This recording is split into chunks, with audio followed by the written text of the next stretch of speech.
show this morning. Beautiful early morning show. Bright and early, back during our regular 7 a.m. time slot. Welcome back.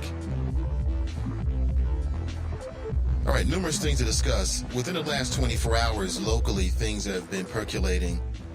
City Council has made a decision as it relates to how much marijuana you can possess without having some kind of criminal prosecution or some type of criminal circumstances. And it's had a ripple effect throughout all of the local law enforcement agencies, which some of them having to go online to kind of set the record straight. I'll give you haven't got a chance to see it. I'll read what's being said. 100 grams. And there were some members of council who did not vote. First, a shout out to PG Sittenfield. We do a podcast together, the Hot Mic podcast. We're going to be on hiatus. Well, at least he won't be there, but I've got a list of guests scheduled to talk about hot topics on Hot Mic. You can find it and listen to some of our past episodes on our Sin Digital Media Facebook page. But congratulations to him and his wife. And man, childbirth it's a serious thing on a lady. It's a serious thing on mom. So glad to see mom and baby are doing well. And for folks who are connected with PG on his social media, I'm sure you've already seen it. Yeah, it's real out here, man. Now he's a father. And my question is, what is that going to mean? Like, how's that going to inform his politics as he moves forward? Some say he might become mayor. So now he's a father. How is that going to inform him? Because it's one thing to, you love kids. Most people love kids. But when you don't have any kids, it's different. When you have children, that starts to inform the decisions that you make, at least in my opinion. You may hear that on a future Hot Mic episode. Well, good morning to you. Now, we are scheduled to have Judge Tracy Hunter. Tracy Hunter is going to be scheduled to be in studio at 9 a.m. And I believe that Iris Rowley is going to be with her as well. So I got a couple chairs set up in our office/studio space. I got a chance to see some early photographs of TYT. That's the Young Turks with Jank. And, when they first started, they would have like a little office room kind of set up just like we are now. Just motivates me, man. It motivates me. Motivation. Good morning to you. Do something great today.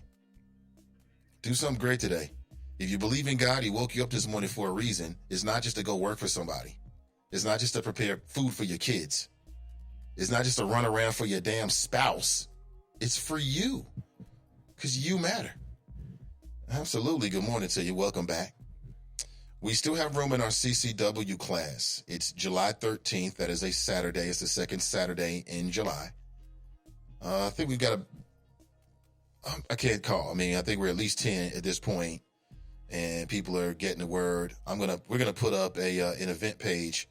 I want to offer it to all the Nathan Ivey Show listeners, all the friends of the Nathan Ivey Show, all the choppers first, and then we'll expand because it's very important in these days and times. Very important. Very important. If you want to be involved, let me know. Good morning to you. 100 grams, so you can blow Dro and a Natty now. That's great. And why didn't, everyone's favorite member of City Council, Tamaya Denard, why didn't she vote for it? She said something interesting on her Facebook page.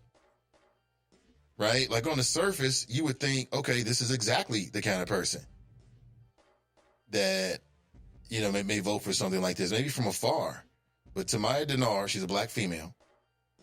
And she went on Facebook and she kind of laid it down like, this is why.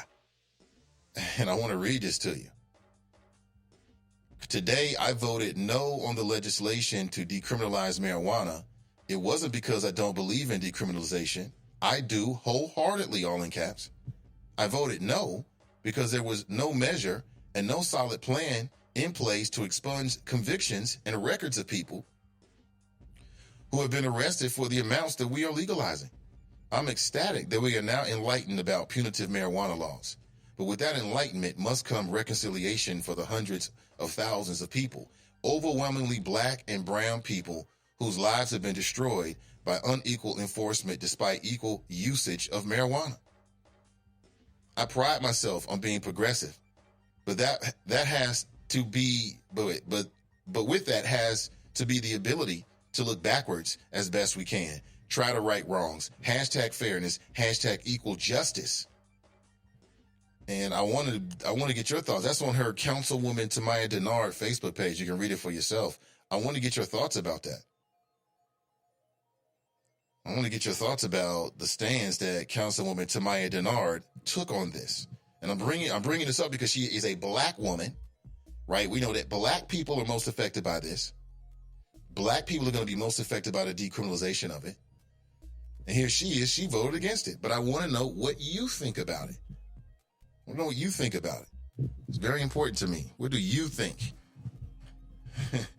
Right? And we'll open the phone lines up in a minute here. 513-873-7134. What do you think about that? So, City Council has now decriminalized marijuana. You can blow dro. I'm sure people were blowing dro at the Reggae Fest on the square last night. I heard some people were going to go down just to blow dro just because. Yeah. I mean, hey, why not, right? If that's something that you're already into. Well, I think this is a step in the right direction. But I also agree with Councilwoman Denard that while we're making these steps and we're enlightened today, we can't forget about all the folks who got effed up behind this. Marijuana possession ordinance finally gets approved by City Council. Like, what will it take? What will it take to get council to get behind something like that, or the county to get behind something like that? We need to expunge the records of the people who've been getting tickets, who've had any kind of interactions in law enforcement that it might impact their record, their public record, or their criminal record in any way. It should be expunged. But this is so America. This is so America. You know, use marijuana as a weapon against primarily black men, as a provocation to over-incarcerate, hit you with a bunch of tickets. I mean, how much black wealth has been, if you want to say, stolen through the legal system, through the unfair treatment of the system applied on black people? Because, you know, that comes at a cost. You can't F around with the system for free. You know that, don't you? You don't go in and out of court for free. You sit down there all day and you talk to the judge. That shit costs money, and you pay for it. You pay for it. How many hundreds of thousands of millions of dollars have been siphoned away from the black community?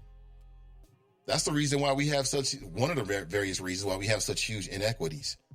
It's not because black people are lazy. I know people want to believe that. If you want to believe that, you are a damn racist. Here's another thing, the changing face of the Hamilton County GOP. Really? Marcus Thompson is an Anderson Township native and 35-year-old Republican. Is that right? And he's going up against another Republican. If he wins, he'll be the first ever African-American elected as an Anderson Township official. And because of that, they say that's the changing face of the GOP. Is it just one? I'd like to talk to Marcus Thompson. Anybody got a Marcus Thompson connection? Of course, I can always reach out on my own. In a 5-3 decision on Wednesday to decriminalize, City Council voted 5-3 Wednesday to decriminalize the possession of less than 100 grams of marijuana. Why wasn't it more? Because of reefer madness. Oh, no, it can't be 200 grams. If it's 200 grams, I mean, people might be sharing it with their friends. Oh, dear Lord, right? This city is still we're too damn afraid to go forward. We're afraid of 100 grams of marijuana. How the hell are we going to blaze a trail into the future and we're afraid of plants?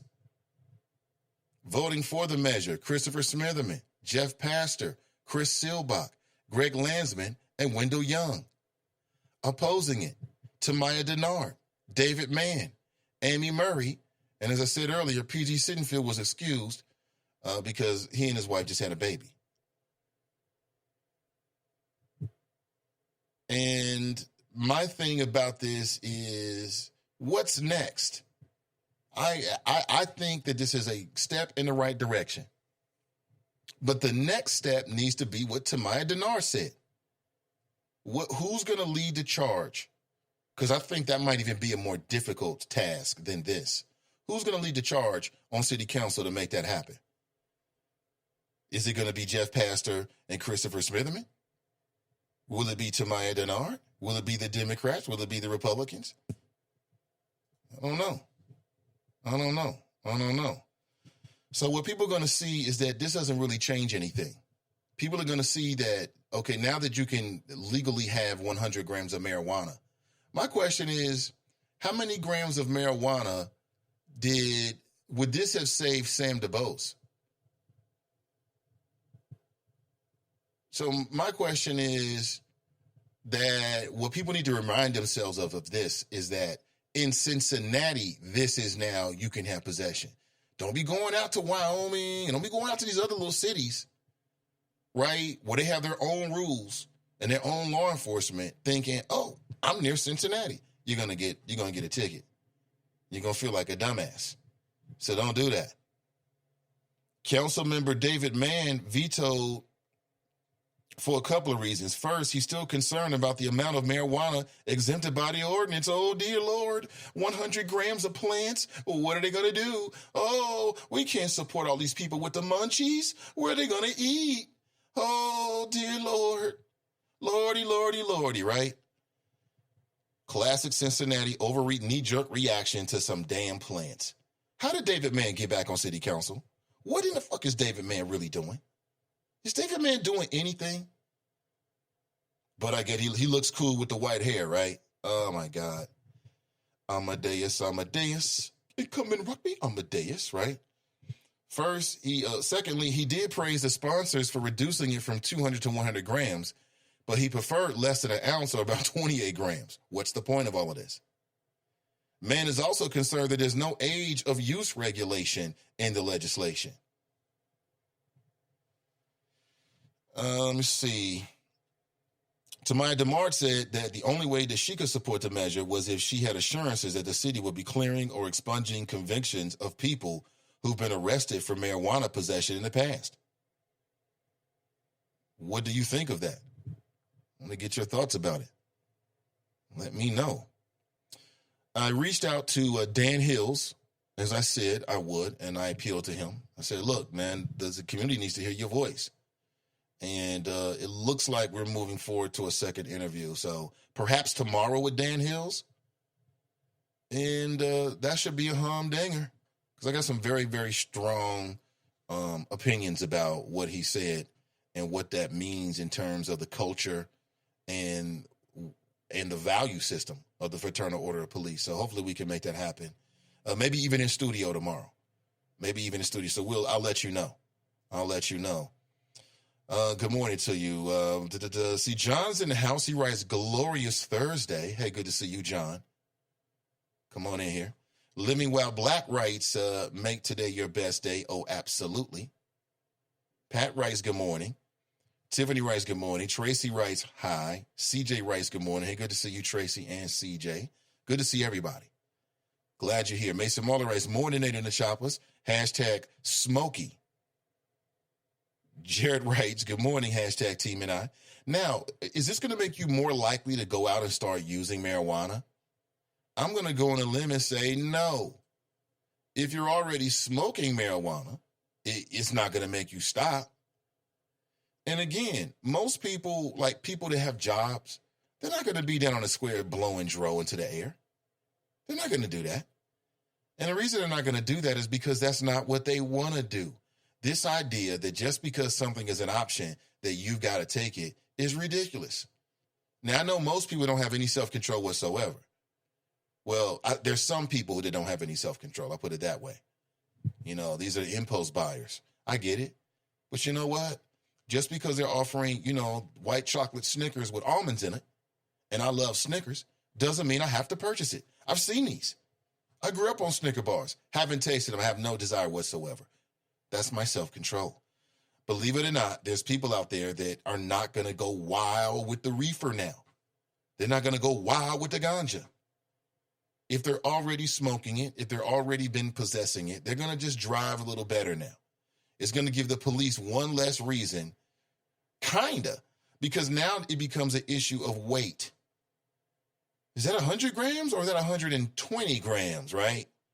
That's why I said 100 grams. I don't know how much that is, but it doesn't seem like a whole lot to me. I just don't know the difference between 100 grams and 300 grams of marijuana. I mean, I know one is 200% more. I know that, but no. Other than what that means in terms of like being a threat to society, that's what I mean.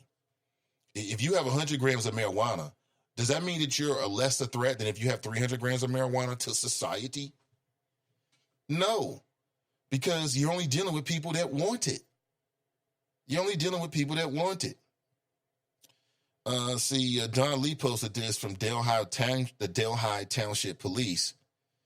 And apparently a lot of people were calling Delhi Township, asking them about the city of Cincinnati's passage of an ordinance decriminalizing the possession of 100 grams or less of marijuana. And they had to tell people, like, keep in mind, that's the city of Cincinnati. Doesn't apply to Delhi Township. All right? You will be charged. That's what they said, basically. You will be charged. So I think it's a little bit of education that goes involved with anything you do. And hopefully people will pay attention to it and they won't get caught up with the dumb stuff. Because if you do, you're going to get charged. Simple as that. It's going to happen. Jared writes, good morning, hashtag Team NI. Pam writes, good morning, all. CG Dub writes, good morning, choppers, TGIT. Thank God it's Thursday, which for some people is like Friday. And I'm jealous of all those people. Now, later on today at approximately 1 p.m., we're going to be live streaming another recording of the Truth or Power podcast. And I believe they're going to have Tracy Hunter on as well. I wasn't aware when I set this up initially.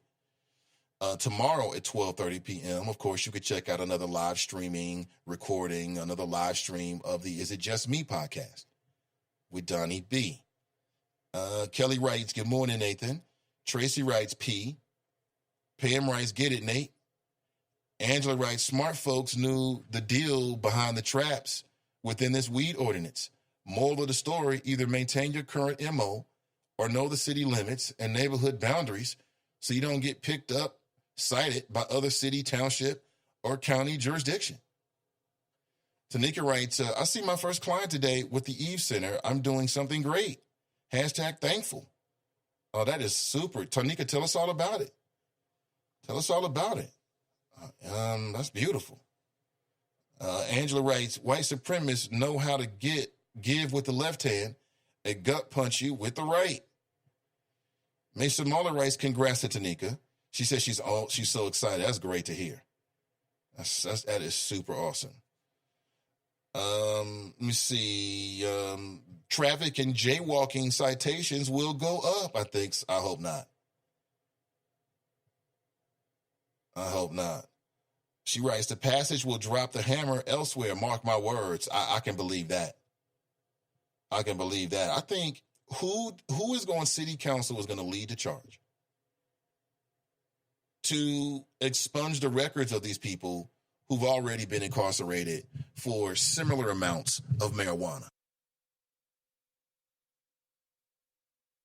Like, yo, doesn't that just seem fair? It just seemed fair to me that if you had maybe got a ticket for something smaller than for 100 grams, that now your record should be expunged. To me, that just seems fair. Pat writes, Jeff Pastor is working on expungement and invited council members to help with this endeavor. No love for the weed heads. Don't hold your breath on expungement because it's a reasonable request, right? CG Doug writes, don't let Hills drag you like he did someone on the bus. Drag? Who did he drag on the bus? No, that's not going to happen. I don't know what that even means. I mean, I'm going to give you my viewpoint. Like I said, I've got a few very strong questions that I want to ask Mr. Dan Hills. As I said, I was there at least for a short time at that press conference. So I heard some things and saw some things with my own eyes that just need to be addressed so I can understand where he's coming from. Because it could be that he's got a completely reasonable viewpoint. You know, we can hear Mr. Dan Hill's out, and we're like, oh, okay, well, damn, okay, makes sense. Or it could be he's on some dumb ish. I don't know. But I'm just, the value system of the FOP is on display whenever their president steps up. And some of the things that came out of his mouth makes me wonder. And I'll tell you, like I told you, I don't understand how he's going to downplay the fact that Officer Brown didn't follow procedure. Because as I said, logically speaking, there's a reason why before you deploy a taser, the officers are trained to say, hey, I'm about to deploy the taser. Well, because it may prevent you from doing it. Something tells me, had he said, hey, little girl, I'm going to shock you. Stop before I taser you, that she probably would have stopped and he never would have had to taser her. So what's the use of having policy not turning on I think there needs to be a stiffer penalty for not having on the body cam. It can't be just a slap on the wrist. So why we spend all this money?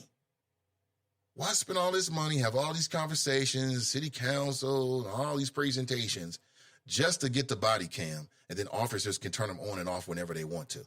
That doesn't make any sense. Doesn't make any sense. And that's a little bit of what I'm going to ask Mr. Dan Hills.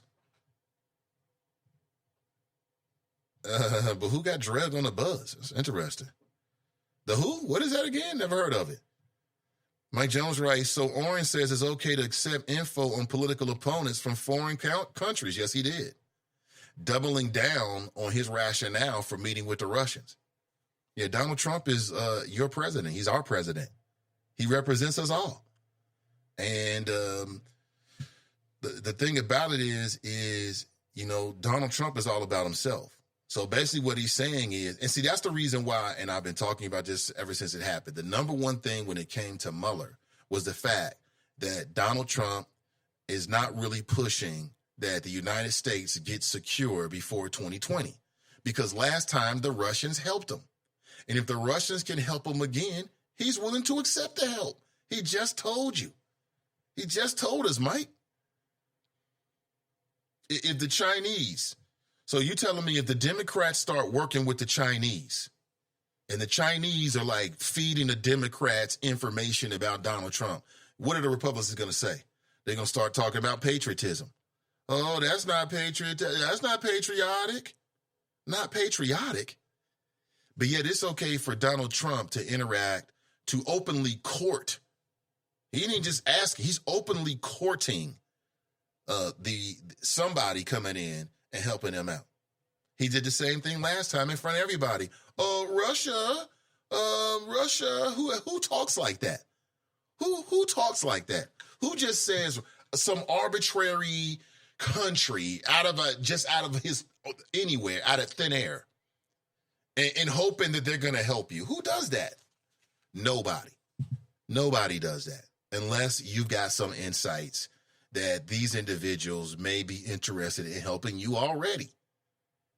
I mean, there's countries all over the world, not to say that Donald Trump knows those countries or has the recall to recite the names of those countries. I'm not saying that, but there's countries all over the world. The one country that was actually helping him is the country that he just arbitrarily it's just a joke. It was a lark.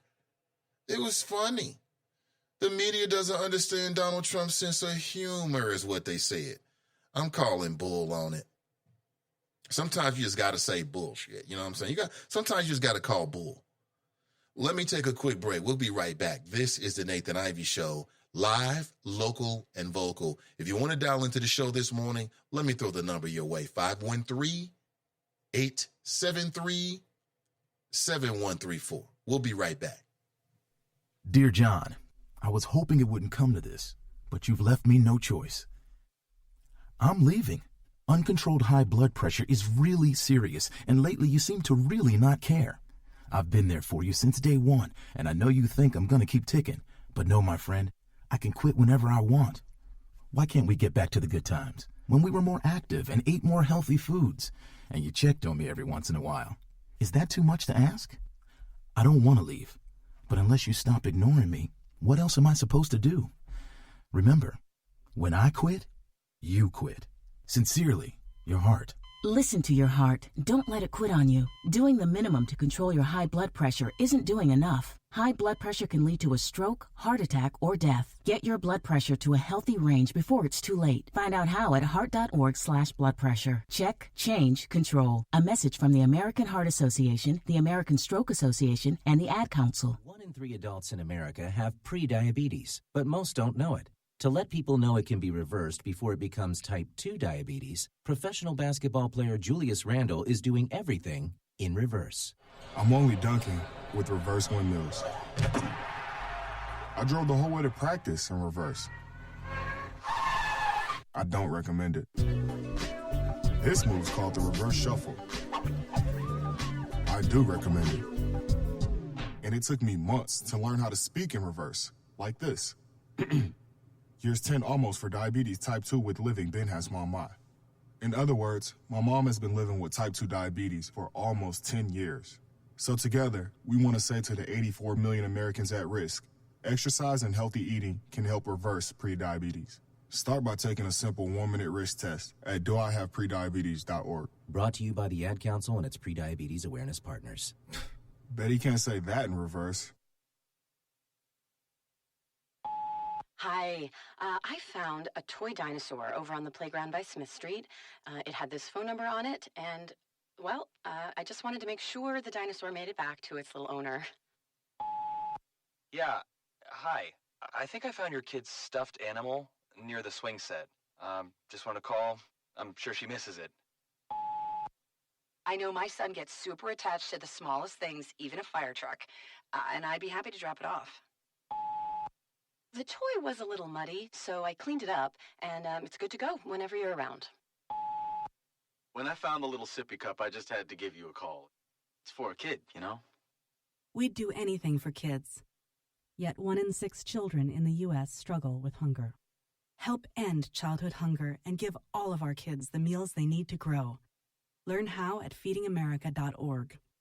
Brought to you by Feeding America and the Ad Council.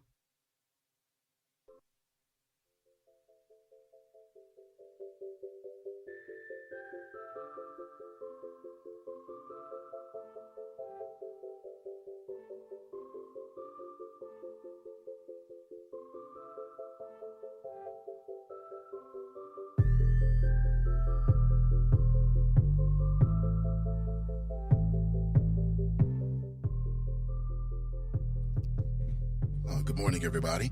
Yeah, the phone lines are now on. They're now lit. I see we missed a few calls. Call us back if you have a chance. I'll definitely try to get you in. 513-873-7134. Yeah, I see that was Tracy tried to call in. Appreciate you, Tracy. Yeah, my line I didn't even have everything. We'll just set the table up basically for the show.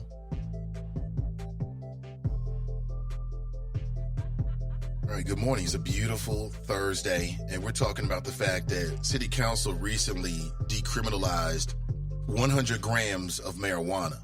So you can have 100 grams of marijuana in your possession, and that's not going to get you any fines or anything like that. But is that far enough? What should be the next step? At least one member of City Council, Tamaya Dinar, she is an African-American female. She self-describes as a progressive, and she voted against it because she felt as if the city wasn't committed to expunging the records of individuals who might have been ensnared when this was criminalized for similar amounts. And it makes a lot of sense. Why wasn't this a part of this deal? Why didn't City Council just do one wide sweeping motion and take care of all of it? Somebody explain that to me. It's been said, at least by one of the choppers this morning, that Jeff Pastor, he's an African-American Republican as a matter of fact. It's his first term as a member of City Council, his first elected position. And from what I'm reading, some people are saying that he's going to lead the charge. He's inviting other members of City Council to be a part of it, to expunge the records. I think that goes a long way. You know, those are the kind of things that are going to draw people to live in Cincinnati. Nobody wants to live in some repressive. We don't want to live in Cincinnati/North Korea. Do you want to live in Cincinnati/North Korea? I know I don't. Where the government's telling you to do with your body and telling you what to do with recreational time. You've got to act a certain way, talk a certain way, look a certain way. Nobody wants to live like that. People want to have a good time. People want work-life balance. They want to live in a place where you have the option to smoke marijuana publicly if you want to. Because people don't see it as a big deal. They don't. You know, those are the old days. CG Dub writes, I would have cut him off. Dan Hills was on one. CG Dub writes, boy, Lincoln Ware. I couldn't believe it. What happened now? Angela writes, Tracy Hunter's on a media tour. Yeah, she is. Tracy writes, can you turn the phones on, please? They are on. Phone lines are on. Angela writes, I think there's some merit to Dan Hill's question statements. Really, what? What do you think is the merit in what he's saying? I think the one thing that I would say that I remember him saying that there was merit about was that Officer Brown, see, this is why unions are so important, because unions go in there with the facts and they try to protect the rights of workers. And that's what his job is. His job is not to look after, I would argue that as the president of the FOP and their main representative, that he does have a responsibility, that it does serve the interests of the FOP to have a good relationship with the black community, to have open dialogue with shows like this and others, whether it's Lincoln Ware or whomever, you know what I'm saying, so that we can have a conversation. I would say that's a part of his job, but I think at the end of the day, his main job is to look after the concerns, right? Make sure that the FOP, the rank and file, are being properly dealt with by the city and others.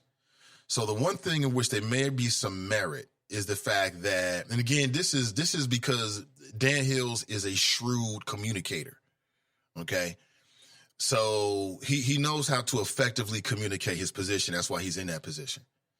So he said something I thought was true. He said, listen, when Officer Brown had, did what he did, that it was before city council or the city kind of changed the rules of engagement on what you can use, when police can use a taser.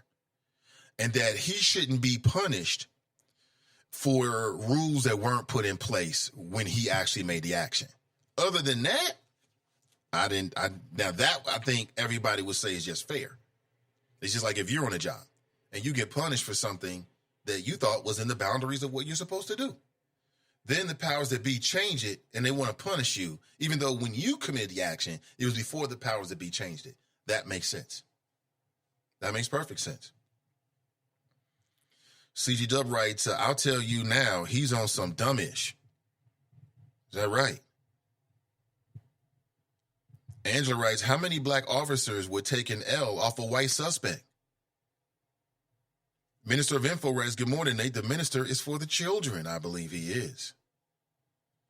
Protected classes will probably serve to escalate force rather than employing de-escalation because the law will position altercations as hate crimes. Mike Jones writes, Dan Hills doesn't understand the police function and their proper relationship to the constituents they're supposed to serve. He has a white supremacist view of law enforcement. Really? He has a white supremacist view of law enforcement. That's a strong statement right there. That's a very strong statement. What do you mean by that, Mike? Give me more. Mason Muller writes, agreed, Mike J. When Hills is down the dial, it sounds like a Klan meeting. I've heard Dan Hills, as they say, down the dial. I've never been to a Klan meeting, so I don't know what that sounds like. I will say that you get a sense that there's a really chummy relationship, and they don't mind exercising in racial tropes and stereotypes. I will say that. Let me see here. Good morning, caller. Welcome to the show. Yo, good morning. Caller, hold on the line. Hold on the line, please. I'll get you on in 1 second. Hold on 1 second here.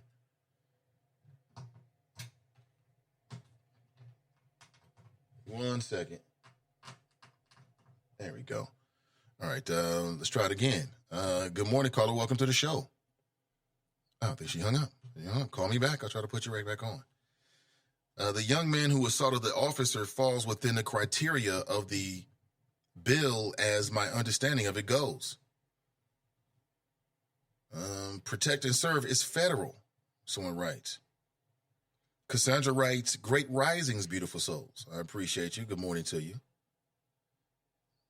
Let's try it again. See Tracy. I think we got Tracy on the line. Good morning, Tracy. Yo, good morning. Hold on one second. I'm not sure what's up with that.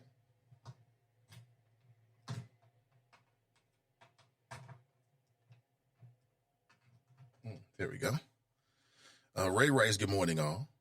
Nate, please ask Hills, has there ever been a situation where a white person, male or female, beat a white cop or black cop to a pulp during an arrest? Was his feelings the same then as they are now? If so, why did he wait till the incident to speak his piece?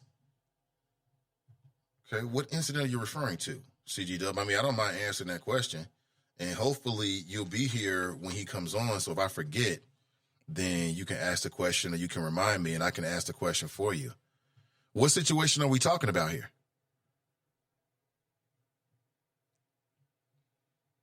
You know, my problem is that how do you think it's okay to taser an 11-year-old who poses no threat and the officer and the adult doesn't follow procedure? He just opens fire. Basically, he just blazes it with the taser. No warning. I mean, you wouldn't even do that with an adult, let alone a child. And see, that's the question here. We all know that stealing is wrong. We all know that she shouldn't have done it. We got it. But even when people do things wrong, even when citizens commit crimes, the police are supposed to follow procedure. They just can't do anything they want to do to you. Do you understand how dangerous that is? That is dangerous. Oh, you suspect of a crime? Well, we can murder you now because you're asking too many questions and now you're resisting. Oh, okay, buddy, you didn't do it. You didn't do it. Then why can't you put your hands behind your back then? Why won't you let me arrest you and sit on your stomach if you didn't do it, right? You get into that kind of situation. And you know that's what happens. Comes a really bad situation there. So there has to be a pushback. Miss D's in the house. She writes greetings. Tracy, I'm not sure what happened with the phone line. Maybe probably on my end. Let me double check again.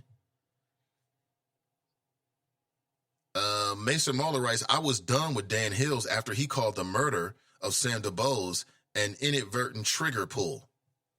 An inadvertent trigger pull means you go to jail. You can't inadvertently pull the trigger on somebody and say, oops, my bad, and then try to make it seem like you was justified and get away with it. And Dan Hills, I don't remember him saying that, but if he said that, in fact, he was wrong because that's not what was testified upon. Ray Tensing said he did it because he feared for his life. He said he owned it in court. That was the only way through. The only way through for him was to say that he feared for his life. If he had said, oops, I didn't mean to pull the trigger, well, now you open yourself up for some other lesser charges, for some level of responsibility. The only way out was, this was the only thing I could do to save my life. The car was dragging me. So Dan Hills, and again, Dan Hills, that's his job. We should all have a Dan Hills out there working, willing to get into the media and say anything to protect our professional interest. That's what a union, that's what he looks like. We should all be so lucky to have a Dan Hills who'll go on media channels and say whatever it takes to make us look good. And that's what the FOP has. That's what the rank and file have with Dan Hills. That's his job.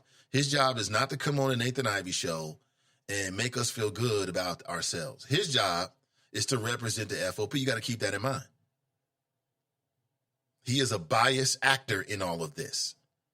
He's very biased. He's biased toward the police. He's never going to say anything. He's not going to break down and say, you know what? Give me that Black Lives Matter t-shirt. I'm putting it on. Black Lives Matter. That's not going to happen with Dan Hills. Because if it did, he wouldn't be the president of FOP very long. Could you imagine? I wonder if Dan Hills, if I buy Dan Hills a Black Lives Matter t-shirt, will he rock it? I'm going to challenge him with that, Dan. What size does he wear? I think a schmedium, maybe? I think he wears a schmedium. Kimia writes, a good morning, good-looking choppers. And Nathan, I'm okay. She just threw me in there. Good to see you. Good morning. Good morning. Good morning. Yeah, somebody just posted a link back in 2018 with, she's now captain, right? Racial divide as city police favors black cops through race-based double standards. What the hell? Yeah, this is what, I guess it's Dan Hills is what he's saying? That there's because we got a black police chief that somehow the officers are getting race-based preferences. Is that right? Oh my God, man. White folks get so upset at any idea that black people would favor black people in a professional setting in which they dwell in, even though we live in a country in which that's exactly the fact for them. It's so funny, man. It's all good until you're on the other side of it. It's all good. Thanks for the link. Who posted that? Was that Mason Muller? Yeah, appreciate it. No, it's Mike Jones. Thank you. Thank you, Mike Jones. Angela writes, we will have to go support a new black establishment. Well, I'm down with that. I agree with you. I mean, if we keep doing what we've always done, you keep getting what you always got, right? But what does that mean exactly? Explain more. Lynn writes, good morning, great people. Good morning to you, Lynn. Ray's in the house. She's clapping for folks. Good to see you, Ray. Mason Muller writes, that black officer in Minnesota feared for his life. Shot a white woman, and they sent his black ass to jail for 12 and a half years. So if it was a black female, do you believe that black officer, and again, I don't think he was African American. He had a different descent. I can't remember, but Somali, I think. And do you think that if the victim was black, that the officer would have gotten 12 and a half years? And all I can say is that it is so rare when an officer who commits has to take somebody's life is actually goes to jail. Like, it's very, very rare. So for folks who say, come on, Nate, be real here. I'm just throwing it out hypothetically to provoke some conversation here. That's it. I'm just throwing it out to provoke the conversation. I personally believe that Dan Hills and black media in the city of Cincinnati should have a relationship. You know, I want Dan Hills to come on the show. Why? So we can ask him directly questions here. So he can be heard here with this audience as well. And I think that's very, very important. I think that's a very important function of the head of the FOP. And maybe he feels the same way. And you just can't make the assumption that, you know, you could just go on Lincoln show and that's it. I mean, I'm just saying. See CG Dubs, see Mike123 writes, good morning. Tracy writes, so nobody has a problem with there being an age limit, no age limit on this decriminalization law? So my 15-year-old can get 100 grams of fentanyl-laced weed to smoke? It's a really good point. Angela writes, Nakia Grooms opened a bar and grill, formerly Mad Sports Tavern on Vine Street. We need to go show her love. You know, I've already reached out to her and to show her some love. And I told her, listen, I really respect what you do. And I offered her space on the show. And, you know, I definitely agree with you. I think that'd be a great space for our next Chopper meet and greet. As I said, when we kicked this off, part of this was for us getting together, but it was also to support these black businesses that are out here as well, bars and restaurants.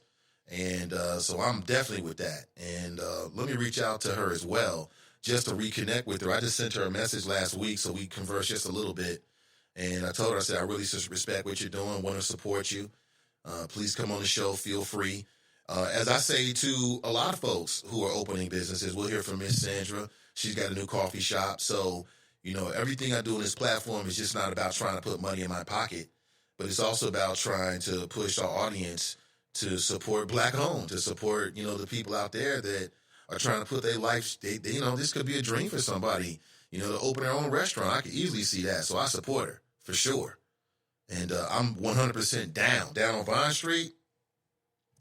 Formerly Mad Sports Tavern on Vine. Mad Sports Tavern. I don't remember Mad Sports Tavern, but don't matter. I'm definitely going to go there and spend some money because I support the sister And I support black entrepreneurs and people that are opening these businesses in general. You know what I'm saying? We got to do that. Mike Jones writes, Barcode is another black-owned bar open up by my peeps. Mike, let's talk. Yeah, I've seen that as well. And I never had a connect, but I would love to maybe do something over there as well. Absolutely. You know, like I said, I mean, we get together and we go to these places where they're serving food and, you know, we spend money. So let's go spend our money with black folks that are opening their own businesses.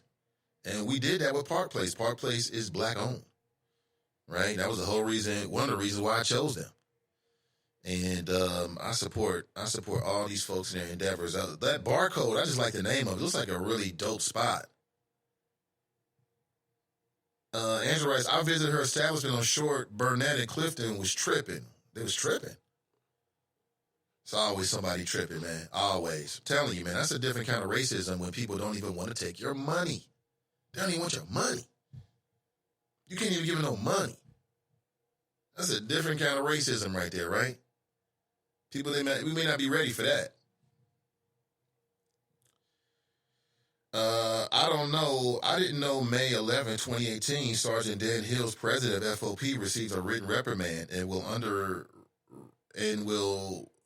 be required counseling. He needs a mental evaluation and drug testing continually while in office.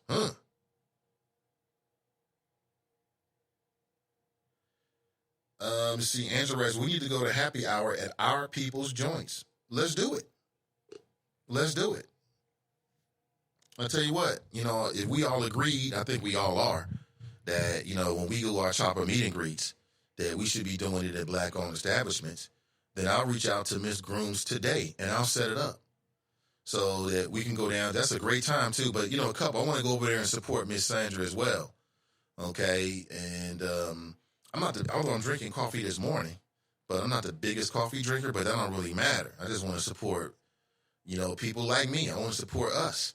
And when I spend my dollars, I want to recycle it in the black community. I'm very proud to say that, you know, almost all the folks that we worked on with the Sin Digital Project and the branding, all done by black folks. The photographs, all done by local black entrepreneurs, black people. And I did that with intentionality because I'm like, man, shoot, if I'm doing a startup and I got a little bit to share or to invest, I want to reach out to people that look like me. Simple as that. You know what I'm saying? I mean, all day long. So I'll set that up, Angela, let everybody know. Matter of fact, I'll report back tomorrow on that. We're moving from talk to action. You say it, we do it. Period. Let's get it done. Let's get it done. And it's been too long, actually, for our chopper meet and greets. Matter of fact, we got a lot of really important business to talk about with that next chopper meet and greet. Our next chopper meet and greet, a couple things. Number one, I'm going to make sure that I treat you. So I want to go somewhere where they do have some kind of food so I can buy a spread for everybody, all the folks that get there early. But then we got some serious business to talk about as well. We got some very serious business to talk about if we're going to move from talk to action. And just some things I want to share with you with people that might want to connect. So, you know, I think that those opportunities are for us a chance to connect. It's a chance for us to spend our money with black-owned businesses. And it's also a chance for us to strategize. And so I'll set that up ASAP. And as I said, I already conversed with her, and we talked about bringing her on. Actually, this week, that was last week, and we just haven't got a chance to reconnect. But I certainly want to support her 100%. Like I said, people support me. So with just because. So I have to do the same. You know, I feel obligated to do the exact same thing. Got to push it forward. See, Mike Jones writes, Nevada bans employees from refusing to hire those who fail marijuana test. Think about that. Should you be able to, I don't know how I feel about that. I don't know how I feel about that. Because if I own a business, I feel as if, how do I feel about this? Do I need to? So it depends. It depends. So is there any way to take like a sobriety test? Like, can you give somebody a test to see how much alcohol they drink? I haven't heard about that. Like, I've heard about the breathalyzer of somebody who's recently drank or something like that. I don't know. I mean, I don't know if it's necessary per se, because let's say it's further stigmatizing it. So let's say you have somebody who is a well-functioning, high-producing employee. Okay, they're always on time, they always deliver, and you want them to be a part of their team. And unbeknownst to you, on Saturday and Sunday, they like to roll up fat blunts when they're watching the game. But they're not an addict. It's something they do recreationally just on the weekend, and they're in control of it. And otherwise, they are a high-functioning employee. Okay, well, that person is able to manage their drug use, and it doesn't really become a problem on the job. So what difference does it make to the employee? If the employer gets that information, all it's going to do is stigmatize them. And every time something happens, they're going to be like, oh, well, such and such is high. Well, we know they got marijuana in their system, some trace elements, so they were smoking this weekend. I don't know. I think I agree with that. Because if you as an employer are doing your job, then, and part of your job is managing that position, and if you know what you're doing, it doesn't really matter what the reason is. See, if you're an employer and your employee is functioning, you're not even going to be aware of any issues, because the only thing you're aware of is what they're doing for you, what you're paying them to do. But if you're an employer and you have an employee that's not meeting standards, it doesn't matter why they're not meeting standards. They're just not meeting standards. It doesn't matter why they're not meeting standards as to whether it's because, you know, they got something going on in their home life, or they're smoking marijuana, or they're drinking alcohol. It doesn't really matter. It don't really matter. All you care about is the fact that this person is not doing what they need to do.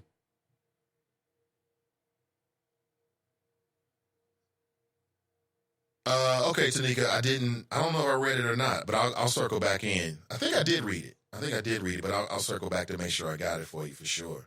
I was reading a text message from Tanika, it threw me off. But all I'm saying is that if you're an employer, it doesn't really matter why your employee is not meeting standards. It don't matter. It don't matter whether it's Molly's or whether it's marijuana. It don't matter whether it's meatloaf or it's milk. It doesn't really matter. All you care about is what they're doing for you when they're doing it for you and you're paying it for them. You know what I'm saying? So as long as somebody's performing, I don't care. I won't even notice it. You know, if you're smoking blunts on the weekend, but during the week you are a fantastic employee, do I have a problem with you? No. Now, you might get into some issues about insurance. You know, are people who smoke chronically marijuana, even though they do it on the weekends and they are high-functioning, performing employees, are they still potentially long-term insurance liabilities? I mean, I don't know. I also think it depends on the nature of the job. If you're somebody who feels like marijuana usage would impair the ability of that person to do the job, no matter what other people think, then you got to make that decision. I think employers should be able to do that. And how else are you going to be able to enforce it unless you're testing? So I don't know. It could go either way there. It could go either way.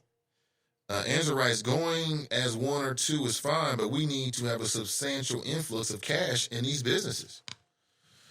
Well, I mean, I think just off the top of the dome, when we do our chopper meet and greets, it doesn't have to be, we could come up with 3 or 4 places that we go to on a more regular basis. That's one way of doing it. You know, I've come up with some ways in which we can do it as a show by focusing on a certain, you know, Black-owned business or restaurant, you know, once a week, really focus it. You could do that as well. You know, the other thing is, you know, these businesses. So, for instance, there is a brand new sort of event hall that's opened up. I haven't been to it, but it's Black-owned.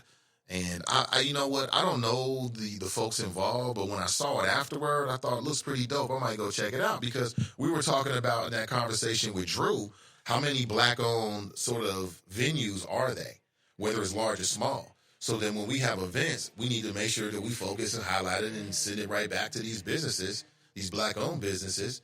And we need to actually do this. See, a lot of this stuff comes back on the individual.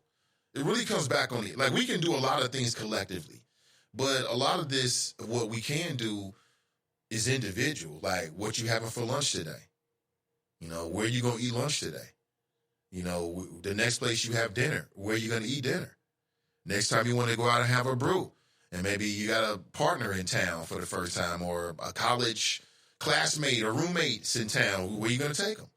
You know, a lot of it comes like thinking of black first, you know, but I think collectively what we can do is when we have collective events, we can target black-owned businesses, and that's exactly what we're going to do. 100%. Ms. D writes, the only states that provide employment protections are, what looks like Connecticut, Oklahoma, and Arizona. Gigi's is Nakia's spot. Okay, I'm definitely going to check it out. Absolutely. Tracy writes, Nathan, did you hear what Trump said yesterday? Yes, when he said that he would take foreign information on political opponents. That's Trump doubling down on what he did, you know, with the Russians. He's doubling down. That's Trump's MO. We already know Trump's MO. He lies. And he doubles down. He never admits anything. So, yeah, Trump said he would do whatever it takes to be president. We know it. And so my question is, if the Republican Party is in bed with the Russians, does that mean that the Democrats should get in bed with the Chinese? Is that where this goes now? Could you imagine the Democrats, Barack Obama, saying that he would take foreign information on political opponents? Could you imagine him saying that? Man, there would have been people right there talking about how they can carve out a legal argument as to why he should be impeached. He had a tan suit on. Oh, legal argument in the Constitution. Got to wear a dark suit. But Trump is so wild. Trump is so wild. Wild in the sense that he's not common, right? He goes against the grain. So he's carved out a lane for himself, even within so-called mainstream, you know, liberal media, where he can pretty much get away with saying almost anything at this point. You know, he can say almost anything at this point. It's not that he can do almost anything, but he can say anything. And there's people will talk about it. There'll be a little bit of ripple effect, and it goes away. And that's because he says so many bombastic, wild, outlandish things that it all just kind of like, number one, you get used to it. And so therefore there's a level of acceptance. And then on the second hand, it's kind of like, this is what he does. That's just the president being the president. Angela writes, Blush is a black-owned event space. I think that's what it is. I think that's what it's called. Angela. Yeah, I saw it online afterwards, just some people. I'm not even sure where I was. I just saw some black folks, and it was a new event space. I thought, okay, mental note. I like that. Mental note. What's up with Drew? Is Drew still out there doing his thing every Friday? I don't know. I haven't seen any videos. Let me go on Drew's Facebook page right now. Has he, he's fighting a good fight about, I guess, the Freedom Center. Lynn writes, policies and procedures aren't written for one individual. They're written for the whole workforce. If something goes wrong, the employer is on the hook. Mila J writes, can somebody post all these spots in the Friends page? I'm sure we can get that done. And I can do that as well. I just have to remind myself. So we want to post so I don't know Miss Grooms. We're just Facebook friends. And when I saw that she was doing something, I just want to support. And like I said, I sent her a message saying, hey, I do a show. We have an audience. Most of us are based in Cincinnati. Please feel free to come on and just promote your business. Tell us what you're doing. Let us know, And the next step is our next chopper meet and greet. Perhaps we'll do it there, right? And invite all the choppers out. We spend some money. You know what I'm saying? We can put up a Facebook Live, let everybody know we're going, and, do our part to support. Tracy writes, my friend owns Blush. Really? Well, can your friend call into the show and tell us all about Blush? The door is open. Yeah, the door is open. Yeah, it looked great. It looked great from just what I saw. It looked like a really cool venue. And again, I was thinking about Drew and everything he said when I saw it. I thought, love it. It's beautiful. So if you're just tuning in, what are we talking about? We're talking about a lot of local matters. So far, we've been talking about the fact the city council has now decriminalized 100 grams of marijuana.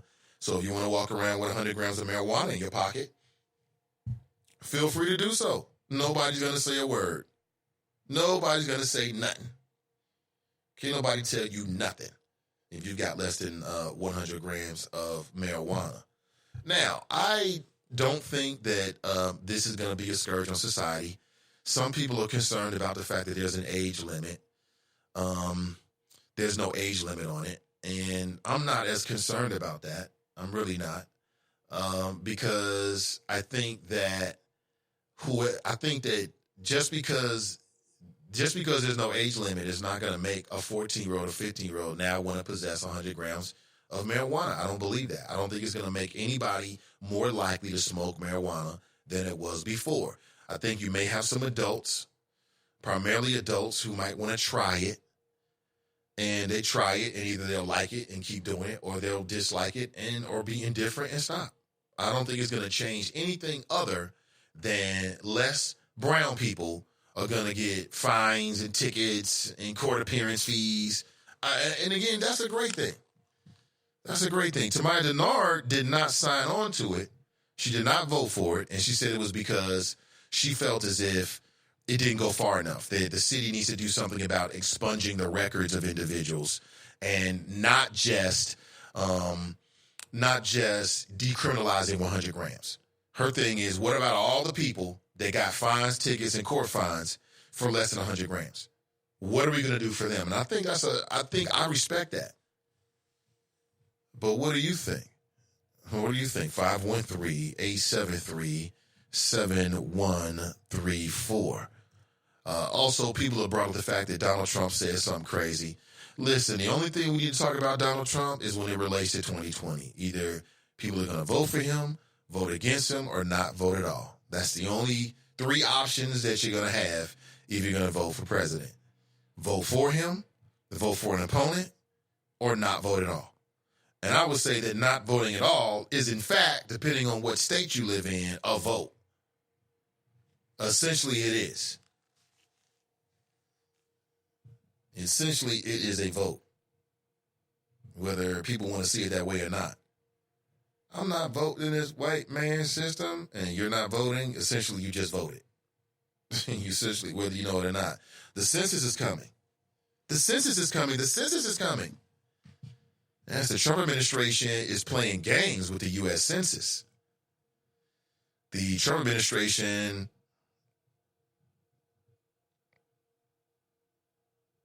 Oh, absolutely, Tanika. You already know it. Come on now. You already know it. Come on in. Choppers support choppers. I did see that, Tanika. I read it earlier. Yes. Tanika doing big things in our community. Yeah, absolutely. Let's set it up. You already know. Let's set it up. I'm down 100%. Let me move on. Let's see. Somebody writes, Angela writes, Gigi's is also 25 and over. That's great. That's great. Karamia writes, 85,000 cops were found with recorders of bad conduct. Do you think they should be fired? That's the whole damn police force from the USA Today, huh? I haven't seen this, I don't believe. We found 85,000 cops. No, I did see this. I did. Yeah, this goes back to May. Yeah. Not only did I see this, but I was listening to NPR locally. WVXU, they do great work, as you know. And they were talking with some of the reporters, and it was interesting. At least 85,000 law enforcement officials across the U.S. have been investigated or disciplined for misconduct over the past decade. Let's stop right there. So people who are really, really, really the friends of the police, and no matter what police do, they rubber stamp it and say, hey, the victim must have did something wrong. Those people are going to read this headline and say that it's completely biased.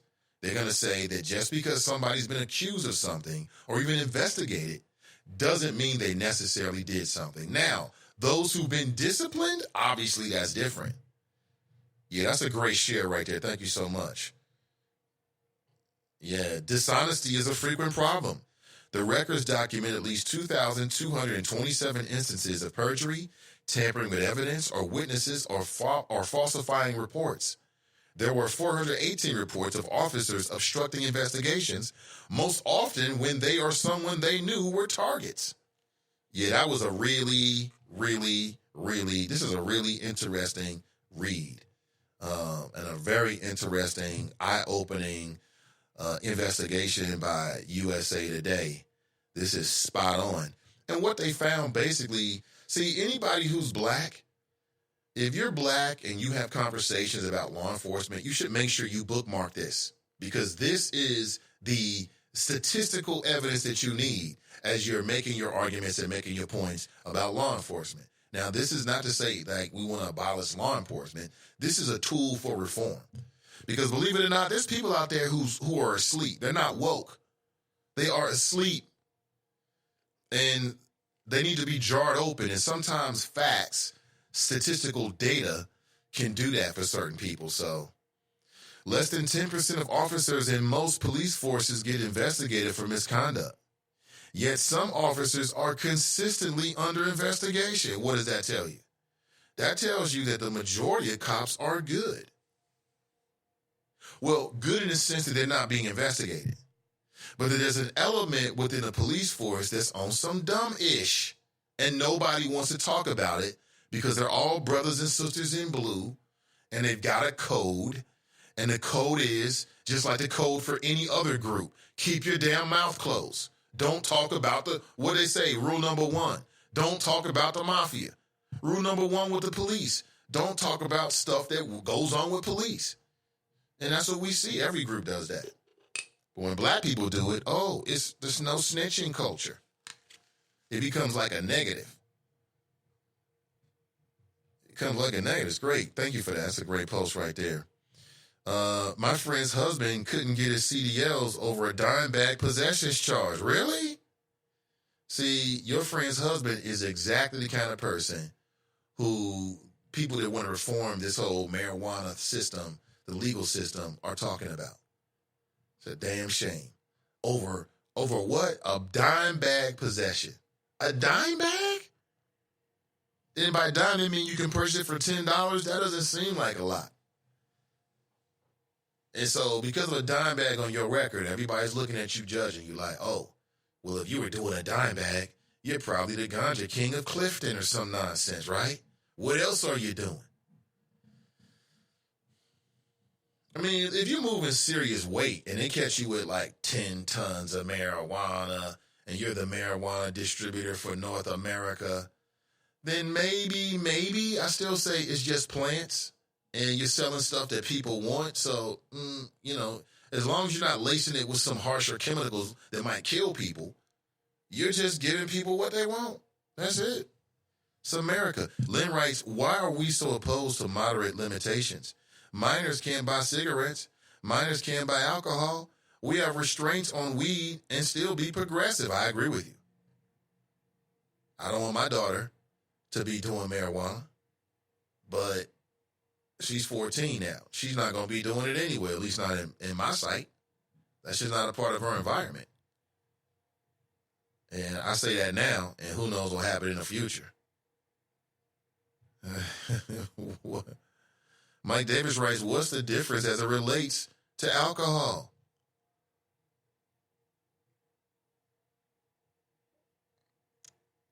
Let me see.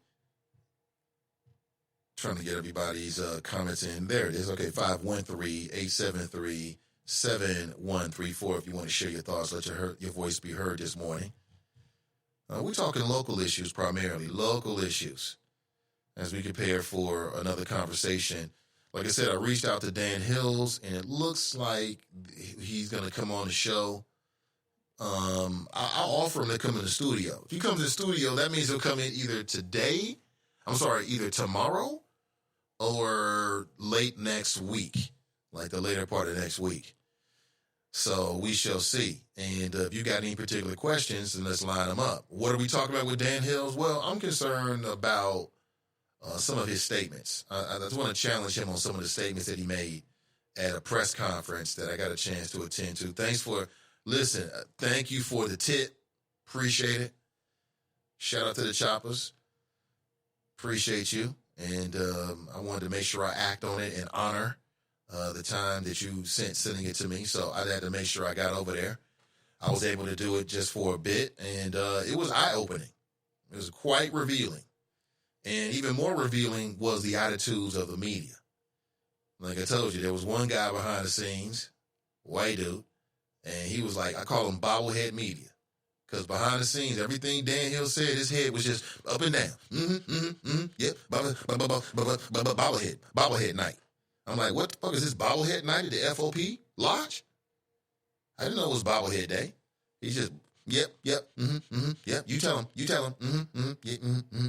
yep, Come on, dude. This is what you went to journalism school? This is the kind of journalist you want to be? You want to be a bobblehead journalist? Yep, yep, As I said, it was a white dude, I don't know his name, didn't get a chance to meet him, from the Inquirer, who was asking some great questions. He was on point with the questions, I must say. And he was real sly with it, too. And I don't know if all of that got on, television, because there was news cameras there. So I'm not sure how much that made the television, but, I'm glad to say that there was some people out there asking some questions that really mattered, like challenging him. So that was very good. I was very happy about that. If you want to be a part of our CCW class, and we are trying to I think we can get up to 25 people in that class. I think we are at least at 11 or 12 right now. I had to double check.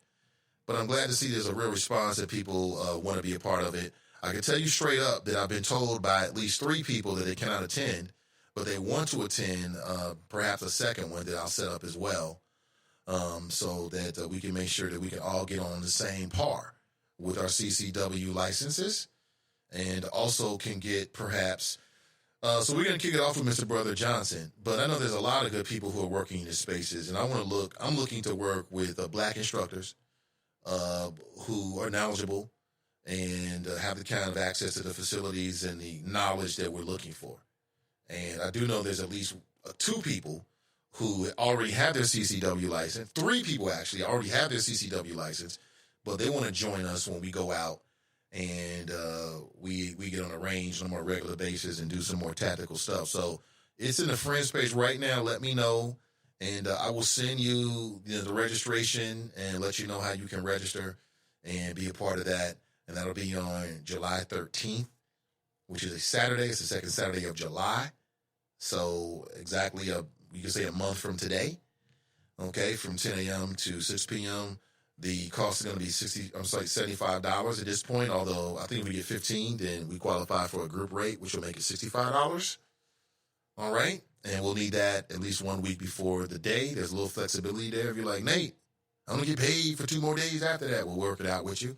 I just don't want to be cut up against the wall at the last minute. I want to make sure everything in by Wednesday, and we're going to do it on Saturday, and I'll be in the class with you. And again, this is just a kickoff. So if you're interested, I want to put it out there. Please let me know. And know if you got a significant other or a family member that is not a listener, doesn't matter. So I want to offer it directly to you for now, but we may open it up with some more individuals as well. I'll put the word out on social media if you're interested. So let me know. Let me know, as John from Princeton, New Jersey might say. I haven't heard John from a while. It's been a minute. I'm not trying to talk him up. When I did the John voice, I just remember, I haven't heard from him for a while. Lynn writes, Tamaya Denard is always out on the front line speaking truth. You don't have to agree with everything she says, but she speaks loud and proud for our community. We need to make sure we keep her voice on council. Absolutely.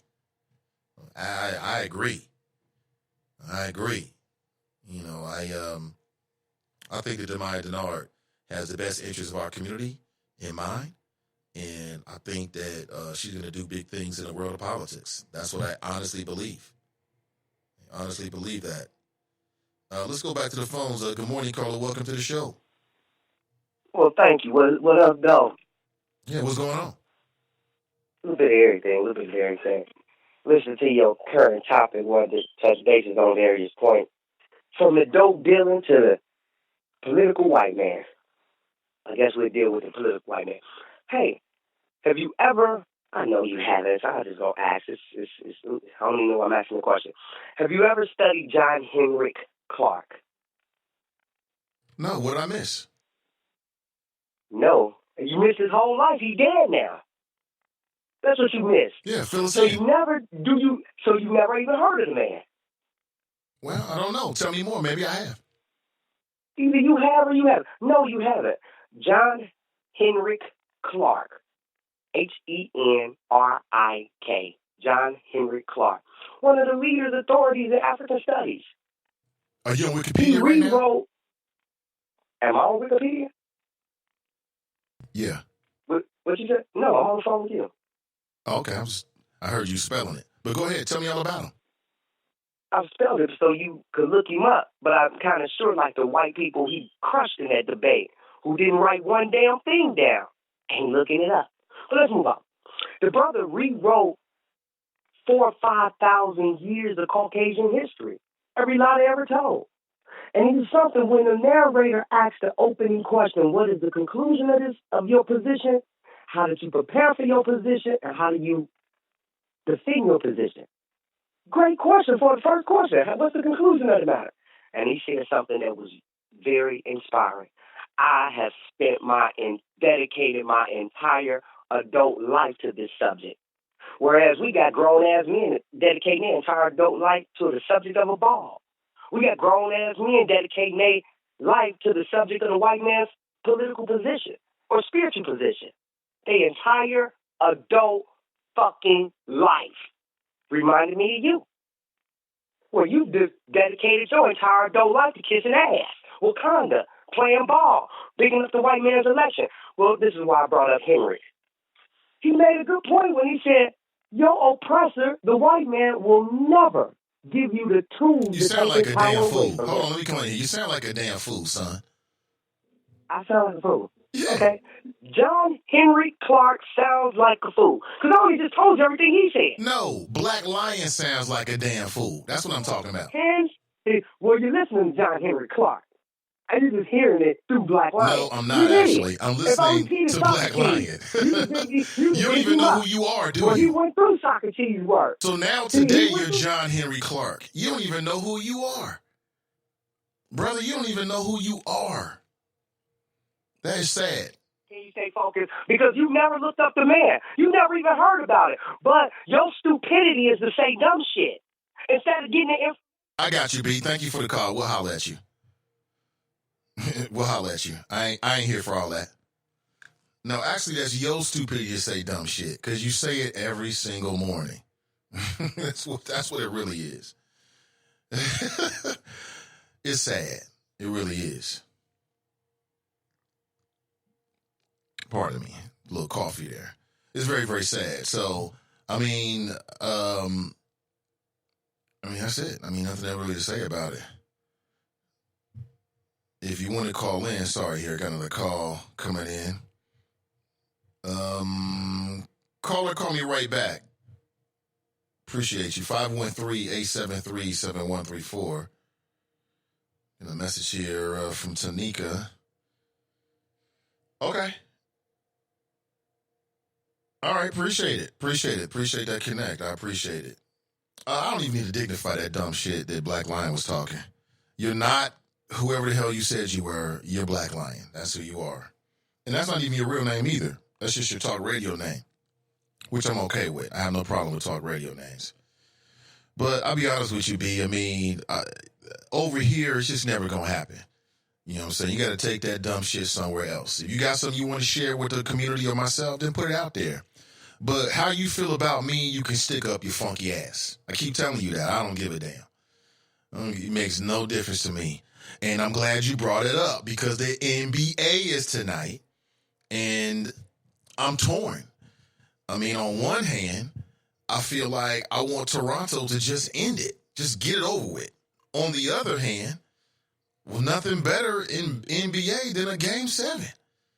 So, as I said at the very beginning, to all the folks, that care about these kind of matters, you've been catching up with the game. As long as it's a good endeavor, it's a good game, that's all I really care about. At this point, I'm not really that invested either way. You know what I'm saying? If GSW comes back and pulls out a comeback, that's great. That's history. And if they lose, then there's a new team on the top. But I will be watching. I'll probably watch the first half and catch the rest up on later. But thank you for reminding me of that. I want to make sure I put that out there. And who gives a damn if you don't like it? I mean, like I said, what people have to do is you got to be you. Be who you are. It don't matter what somebody else say about you or what somebody else think about you. I know I don't give a damn. You know what I'm saying? But I was born with a very strong sense of who I am. Always known who I am, and I love it. And, you got to do that. You got to be that kind of person. You always going to have folks. See, I do a talk show, so I open myself up and give a number. But what I'm trying to tell you is there's people out there, even if you don't do a talk show, that may have something to say about what you doing and how you do it. Tell them to fuck off. That's what you tell them. They don't like it. Kiss my ass and keep on going. Period. That's what you tell those individuals. And if they can't accept that, then, they must just like it. They just like to be cussed out, and it's just a little game they playing. Black Lion is obsessed with me because I guess he wants to be me. I guess he wants to do a show. And as I've told him before, and I keep kind of tell these Negroes this, you ain't got to criticize me. Just go do your show. Just go do you, Black Lion. And if people like it, then they'll check it out. And if they don't, then you got to ask yourself why. But shout out to my folks who'll be watching the game tonight. Again, I'll be watching the first half at least. Might get a chance to watch the first half with the family, actually, which is always fun. Little Buddha loves b-ball, and I love talking about the game with her. And my son is dribbling around the house. It's a great thing. Keeps him nice and athletic. It's amazing, man. 4 years old, I just don't remember Little Buddha being this fast. When Little Buddha was 4, she was fast. But maybe I was faster back then. But my son is everywhere. That little boy is everywhere. He might be on the steps. He'll jump down the steps from the top. Okay? He might be behind the couch. He might be on the couch. That little boy is everywhere. And all you hear in the house is little feet running. Little feet. Little feet. That's all you hear. His little feet running from room to room. You know what I'm saying? Running up and down the stairs. It's funny. It really is, man. I just don't remember Little Buddha being that fast. I think I've gotten slower. I think that's what's happened. Let me see. King Cobra writes, wake and bake, can't hate a pothead at the same... Wait. Can't hate a pothead at the same time that liquid poison killing your insides. 100 grams on the Old Town Road. Smoke till you can't no more. That's funny. Smoke till you can't no more. That's funny. Minister of Info writes, Nate, I'm still interested in CCW class. Dominica got you down, and I'll be in contact via email. I got you. Karamia writes, who bought a gun at a pawn shop? I went to buy a gun at a pawn shop and a gun show. I didn't have to fill out any registration to buy those guns. I think they should make you sign forms. Karamia, that's called the gun show loophole. And you're not the only one who believes that. I believe that as well. A lot of people believe that. There needs to be more documentation and perhaps even a waiting period if you go to a gun show. At the same time, some people say that's infringing upon your Second Amendment rights. So there's always the other side. There's always a contrary opinion to whatever's going on here. Mike Davis writes, the great teacher John H. Clark taught Malcolm X our history. TNT writes, good morning. Cincy Tigers writes, salute to a king. King Cobra writes, thank you to Cincy T. Mike Jones writes, John Henry Clark was a beast. See, people know about him. See, Cincy Tigers writes, Nathan, I'm not sure. Pamela writes, I heard on Lincoln Ware that Black Lion once took a baby in a bar to keep from getting beat up. Is that true? I don't know. Mike Davis writes, Wesley Snipes made a great documentary about John H. Clark. A great and might walk. Check it out. Hey, man, check it out. Since you guys say so. I don't believe nothing he say. I keep telling Black Lion, there's nothing he ever recommends to me that I ever go check out. Unless people in the chop shop say, hey, yeah, I don't do that damn fool can't recommend a damn thing for me. Zero. I don't believe a word that come out of his mouth. Zero. He has no credibility with you whatsoever. But now that I hear other choppers are saying so, I might check it out. I'm down with it. Thank you, Mike. I appreciate it. I mean, listen, I'm sorry if you ain't got no credibility with me. You could be telling me the truth, but I mean, I can't even hear you. And I think that, I think that's human. TNT writes, boys are different type of energy level. You better keep up, LOL. Oh my God, that boy is everywhere. Everywhere. It's like, wait a minute, is he on the roof? Then he's in the backyard. Then he's on the garage. Then he's in the basement. Then he's in his room. Now he's eating. Now he's sleeping. Now he's on the roof again. This little boy is everywhere, man. Karamia writes, why under this 45th POTUS, black men who are wrongfully convicted finally getting out of prison? Is the POTUS sincerely trying to correct the wrongs to true justice for black people? Do you read this story? I think I know what you're talking about here. 2 men wrongfully convicted of 1976 murder freed after 43 years behind bars. And this is a relatively new story about 14 days ago. About 14 days ago it was released. 2 men cleared of murder free after 43 years. See, these kind of stories irritate the shit out of me, man, because it's like, I think about the families of these individuals, man. Could you imagine losing your father and he goes to jail just when you're a kid? Or losing your husband or losing your son or daughter? Losing your nephew, your cousin? They go to jail. Everybody knows they didn't do it. That's a huge pain on the entire family. It's not just that individual. It's the whole family feels that loss. And then they get exonerated after 43 years. And what do you get? A couple of bucks and an I'm sorry.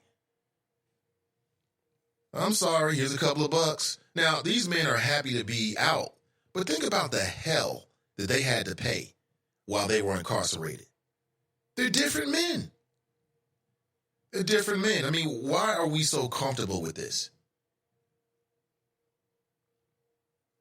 Florida is one of 33 states that compensate individuals who were wrongly imprisoned and subsequently exonerated. The state stipulates that individuals can receive $50,000 per year that they were wrongfully convicted, but with a cap of $2 million. Somebody do the math. How many years is that? If the cap is $2 million and you're getting $50,000 per year, how many years is that? There should be no cap. All we got to do is, listen, if you're serious about changing this, all you got to do is, and we find these individuals, like the guys in this, they need to go back through the entire investigation and figure out what went wrong. And if they find that the officers of the court did not work in an honorable manner, or in some way they denied their rights, then those officers of the court should have to deal with some strong consequences. It can't just be, the state's going to give you $50,000 a year, because it doesn't really dissuade anybody from doing it the next time.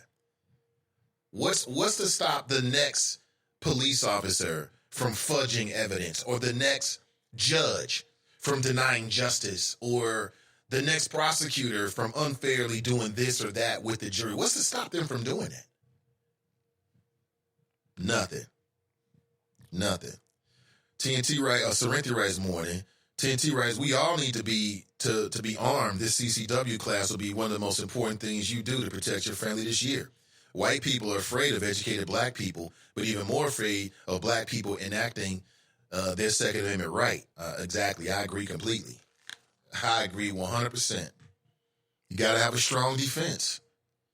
You got to be able to protect your castle. You got to be able to protect your family. You're out here, something might go down. And these white supremacists is on my mind. I'm more upset. I'm more fearful of an American terrorist than I am an international terrorist. I'm not afraid of immigrants. I'm not afraid of Hispanic people. I'm not afraid of black people. What I'm afraid of is Tommy, Ricky, Johnny, Bobby. No, that is not New Edition. It's the new American terrorism, Brad, Howard, that's what Sam, that's what I'm worried about. That's what I'm worried about. Pissed off because, you know, they're not rich. You know, they feel like their skin has not given them privilege, or they feel like, you know, Obama is an agent of destruction, or they feel like it's just some old straight up race kind of stuff. You know, they just want to keep black people down.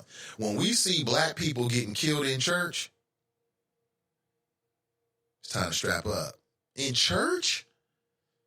You can't even go to worship? And as I said, what protects you more, God or guns? I guess it depends on the foe. If it's a spiritual foe, then God. If it's a psycho-sicko with a gun, then it's a gun, right? I want to be prepared for both. I want to be able to combat the demons, the evil spirits, and at the same time deal with the evil people, just like you. I don't want to get caught up in a game. I do not.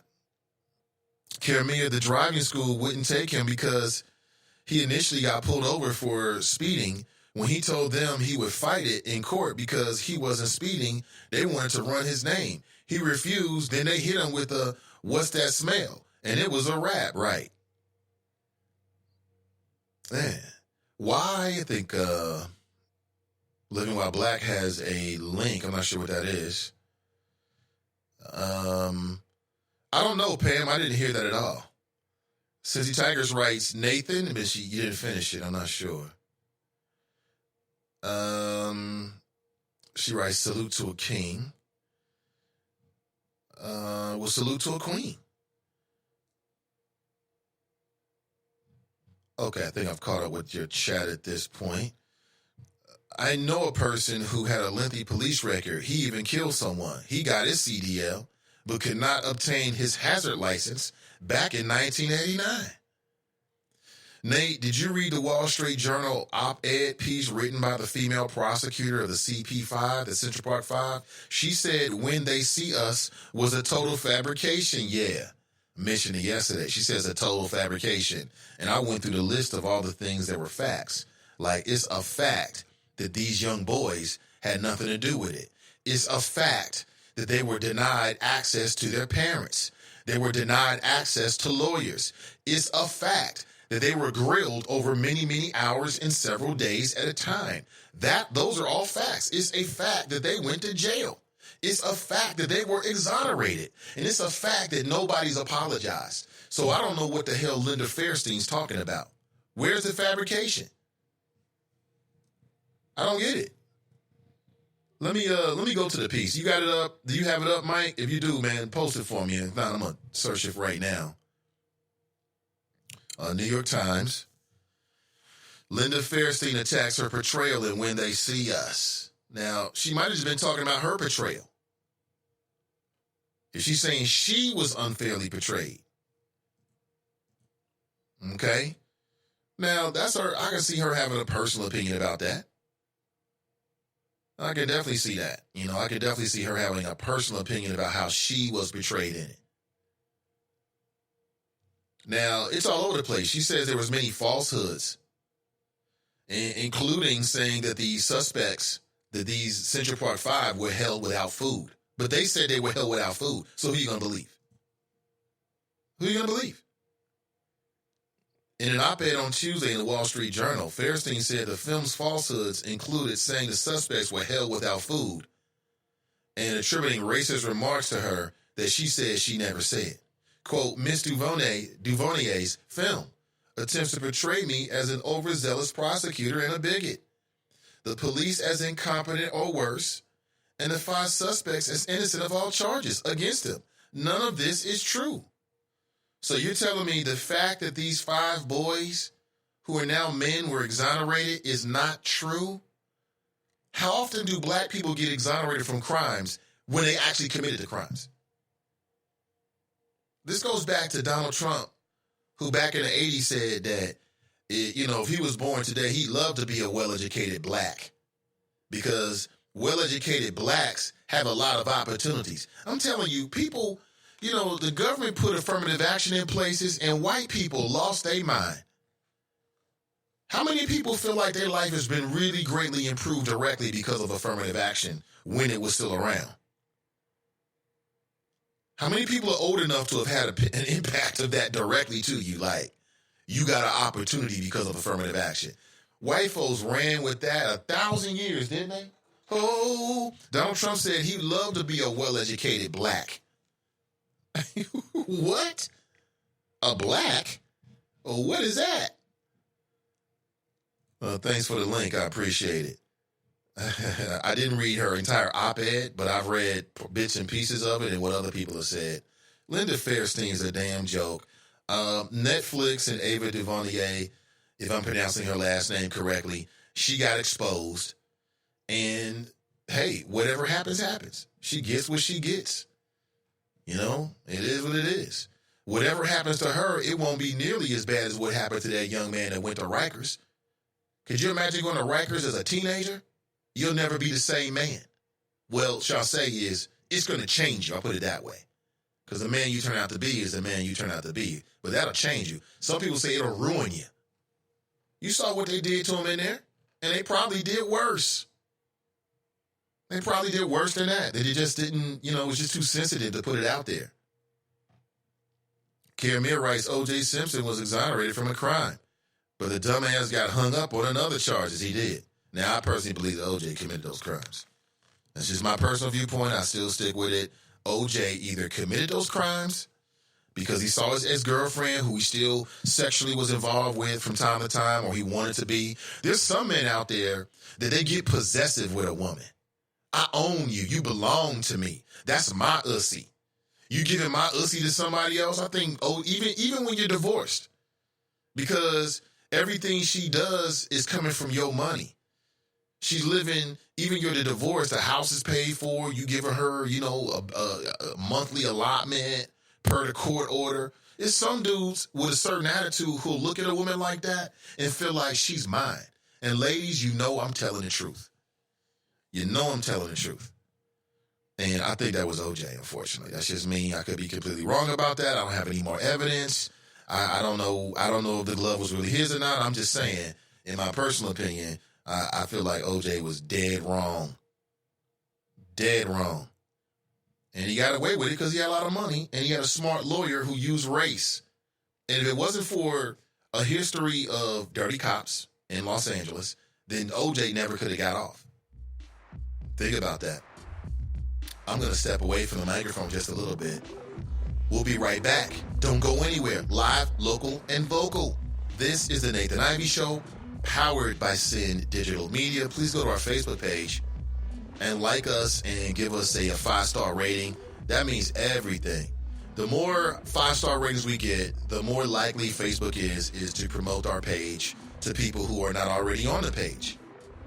So please do that for me this morning. Really appreciate it. All right? We'll take a quick pause and come right back. Don't go anywhere.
expecting a teenager learning the lingo.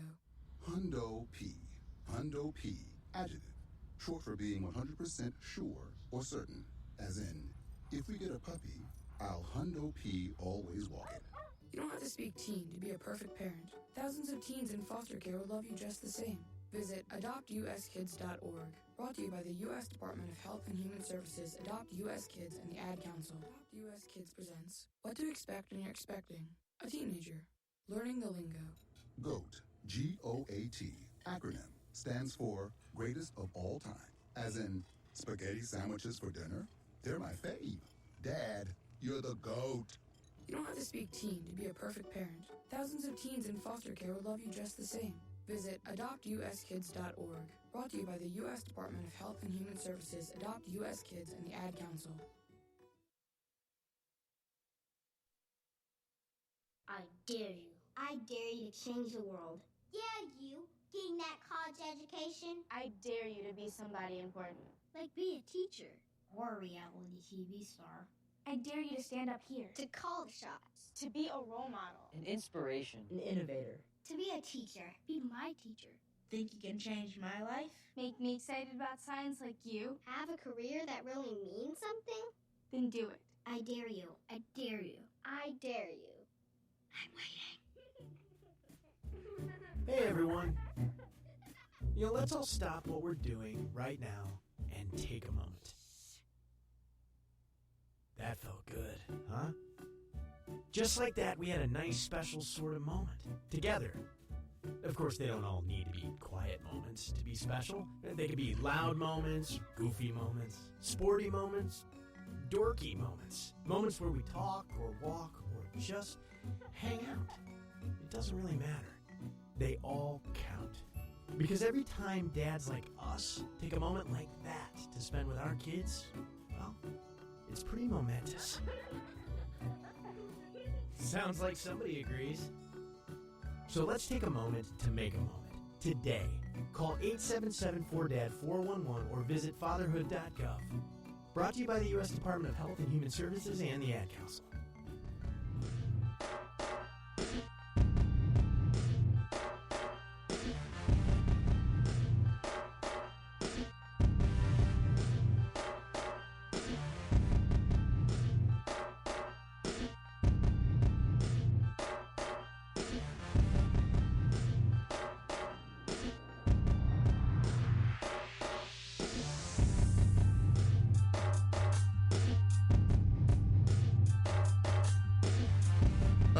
Just got a couple of messages. I'm awaiting Judge Hunter's arrival into the studio. We'll chop it up, talk about the latest plots against her, where she stands legally, what she might have done differently, if anything, and what she's looking for from the community. And it's all coming up within the next couple of minutes. I'm not sure. Okay, it looks like she's en route, so that's great. So if you want to chime in, I'll make sure she can hear your questions. No Fame said he was going to call in yesterday. We'll see. We'll see. We shall see. The NAACP has a petition up where they're trying to get public support to send a message to the powers that be that the community does not want to see her incarcerated. So they say she's doing a media tour. Sure, it's a good time to do a media tour. It's a good time. What you waiting on? Let's get out there. Well, it's out there that City Council now has passed a decriminalization ordinance. You can now have 100 grams of marijuana. Did that make you happy? Does that make you happy? It should. Yeah, it should make you happy. Or maybe it doesn't make you happy. You're like, no consequence to me to whatsoever. Like if you don't do weed, you don't smoke weed, it doesn't matter to you. Unless you have an interest of the society, right? The larger community. Maybe you're worried about the kids. I don't think you have to worry about the kids. I think if there's young people, I wouldn't advise a young person to smoke because of your health. But I wouldn't say you should smoke marijuana or you should smoke cigarettes. But if you're going to smoke either one, I prefer you smoke marijuana. Like, how does that help your life? It doesn't. It doesn't. But just because you get caught with some plants doesn't mean that your whole life should be flushed down the toilet. When now it's more difficult to get opportunities or to take advantage of opportunities, should I say. Opportunities not coming your way fast as they used to. Because 5 years ago, you got caught with a joint.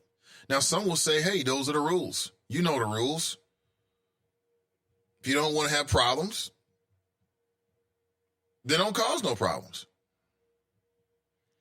This is kind of interesting. Any people, have you heard about, this is interesting here.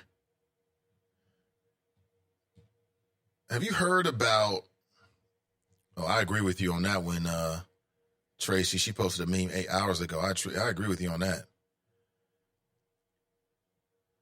Check this out. Why we should be concerned about former Mayor Tillery's text messages to City Council.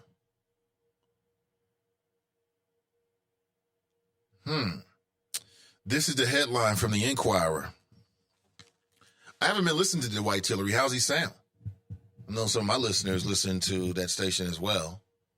I haven't got a chance to listen, but I'm sure this will give him something to talk about. Why we should be concerned about former Mayor Tillery's text messages on to City Council. We still talking about text messages? Yep. I mean, they are going to drag this out and make this a campaign issue. You know they are. You know, there's some forces in the city that are addicted to the conversation about text messages.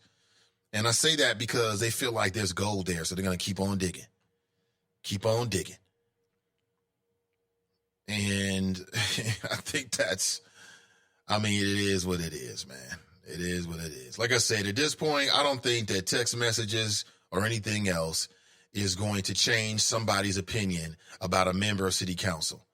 Like, if you like Smitherman and you rock with Smitherman, you rocking with Smitherman. If you like Sittenfield and you rocking with Sittenfield, you like Sittenfield. If you like Tamaya Denard, then no matter what may be in the text messages or what may happen, you still gonna like her. If you don't like her, then the text messages are not gonna change your opinion one way or the other. And now I see Dwight Tillery's caught up in this. I don't know, has he been talking about this on his show? I mean, maybe he has. TNT writes, we are almost at 1,000 on our online position demanding the charges to be dismissed. Thanks to everyone who took a moment to sign. I challenge you to get 5 more people to sign and pose the same challenge to them. Choppers support choppers, absolutely. TNT writes, he's been doing a good job. He said that article was fake news. Did he? That's funny. 1,000 signatures in less than a week. I think that shows that there's a lot of support. Ms. D writes, doesn't the president tweet on a daily about things that pertain to his job? Who cares about texting with coworkers, right? I didn't read the article, but, just the headline is provocative. It's like, oh, what did he say? What did he say? What did Dwight Tillery say? It's very provocative, but I'm not sure what's really there. I don't know. I haven't been on the internet lately. And have all those fake accounts stopped? I know Braxton got caught up with some legal issues, and I was telling people that he was the main energy behind all these fake accounts. And it just dawned on me the other day, like, damn, I got to get on Twitter to see if the fake accounts are out there running. So let me go and check right now, because if the fake accounts are not up and running, well, then we know that I was right about who is behind the fake account. Let me see here. I haven't been seeing any of the regular fake accounts that were running and operating. I tweeted something to Coast, calling them out, right? Challenging them, trying to get an interview, really. And then all of a sudden, like 3 or 4 fake accounts start shooting BS to me. I'm like, oh my God, here we go. Braxton. Let me see here. I don't see. Yeah, I don't see. I'm just doing this on the air right now, but I don't see the same accounts here. Let me go over to my friends, the Mac twins, and follow them real quick on Twitter and see. Anybody paid attention to this? You might not be on Twitter and pay attention to these kind of things, but if you are, then you already know. Let me see here. Let me see.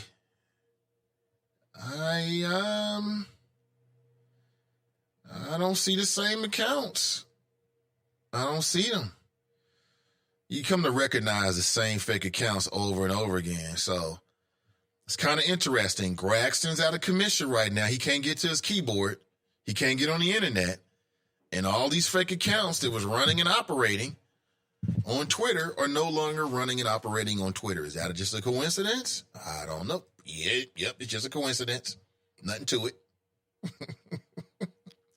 TNT writes, where is DUI Denson? Right, that's a good one. Where's DUI Denson at? Let me go to DUI Denson on Twitter and see if that's still operating. I knew it was Braxton. Knew it. Let's see. DUI Denson. Let me see if DUI is wrong for that. DUI Denson. What is that? Is so fucking funny.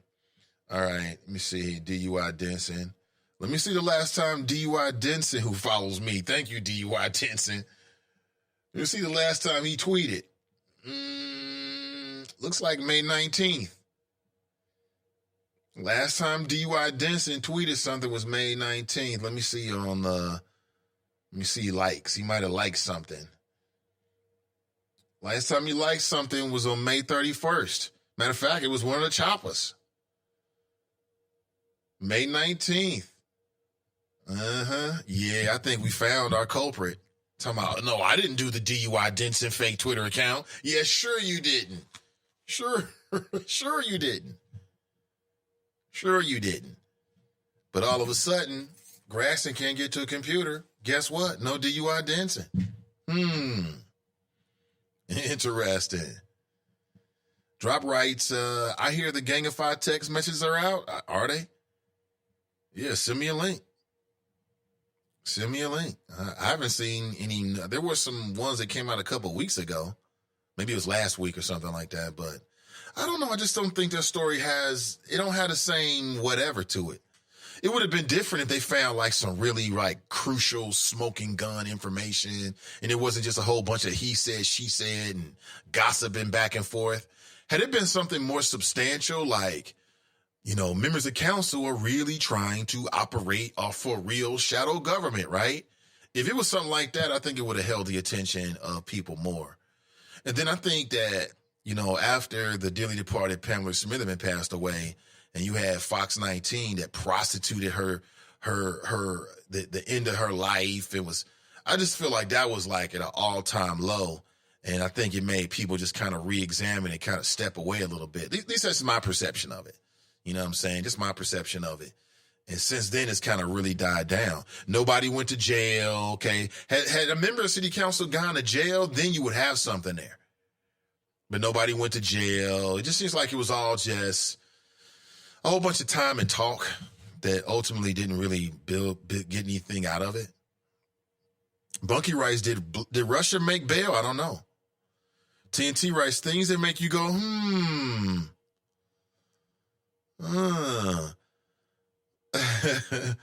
CG Dub writes, Nate, a.k.a. Sharp Eye Washington. Yeah, I'm just saying. All these accounts. I'm on Twitter now. I'm not talking about the accounts that were operating in the Chop Shop for some time. I'm talking about on Twitter. Like, the boys are lonely now. The Mac twins, they don't have the same flair as Black Russia does. They just don't have the same flair. You know, everybody's all lonely now. Hold on one second, Choppers, because I think we've got our guest in studio. Let me usher her in and we'll come right back.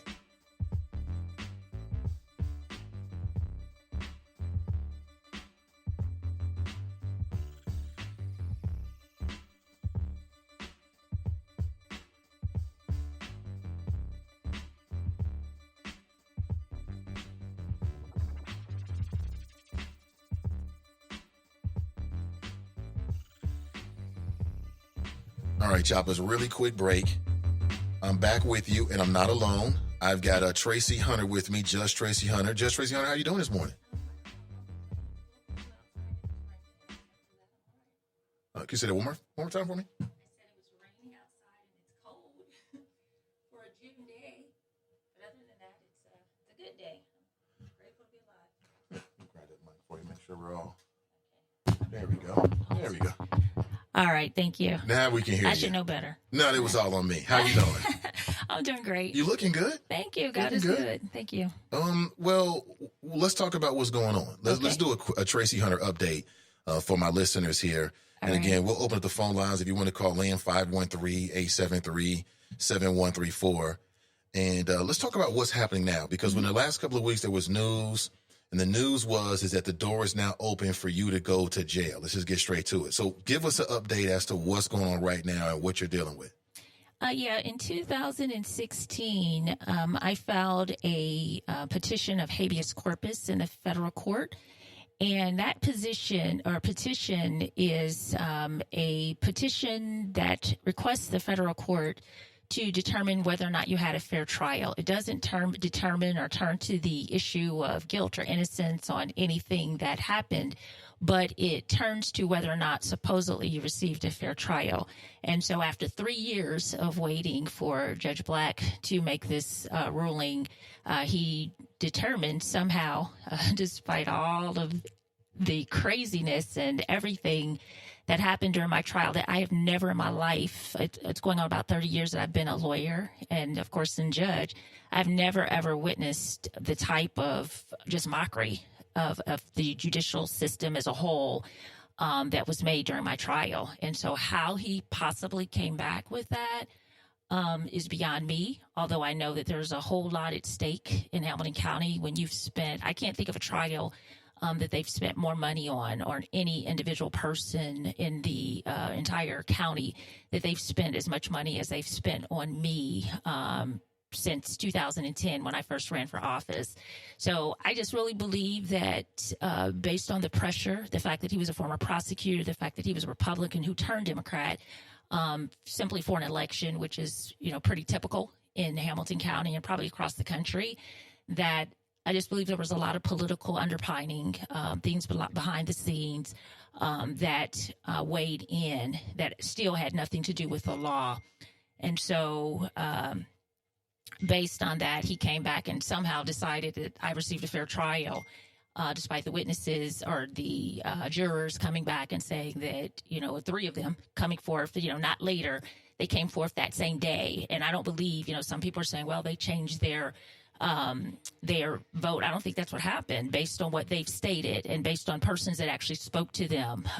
There was a lot of wrangling going on behind the scenes in that jury, with particularly the jury forewoman, who is the wife of a lawyer that works for the law firm that represents the TV station that sued me. And then, of course, there was an employee of the TV station that sued me, and that lawsuit was still going on at the time that I was charged in 2014. It was still ongoing, and you just cannot convince me that it was a random person as big as Hamilton County is, and you end up with a juror from Channel 9 on that, an employee of Channel 9 on my jury.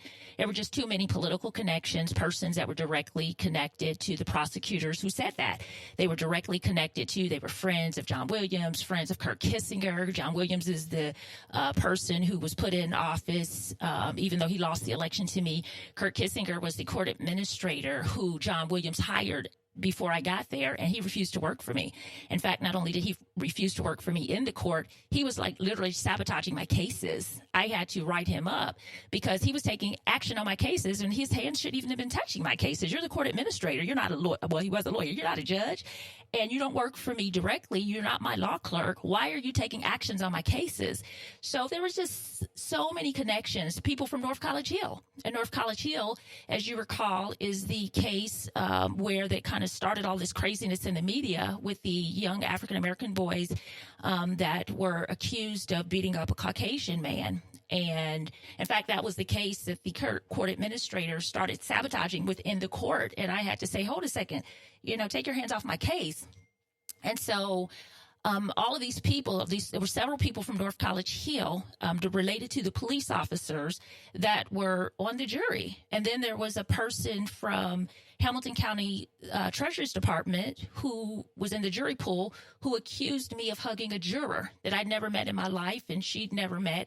And of course, they systematically dismissed her off of the jury.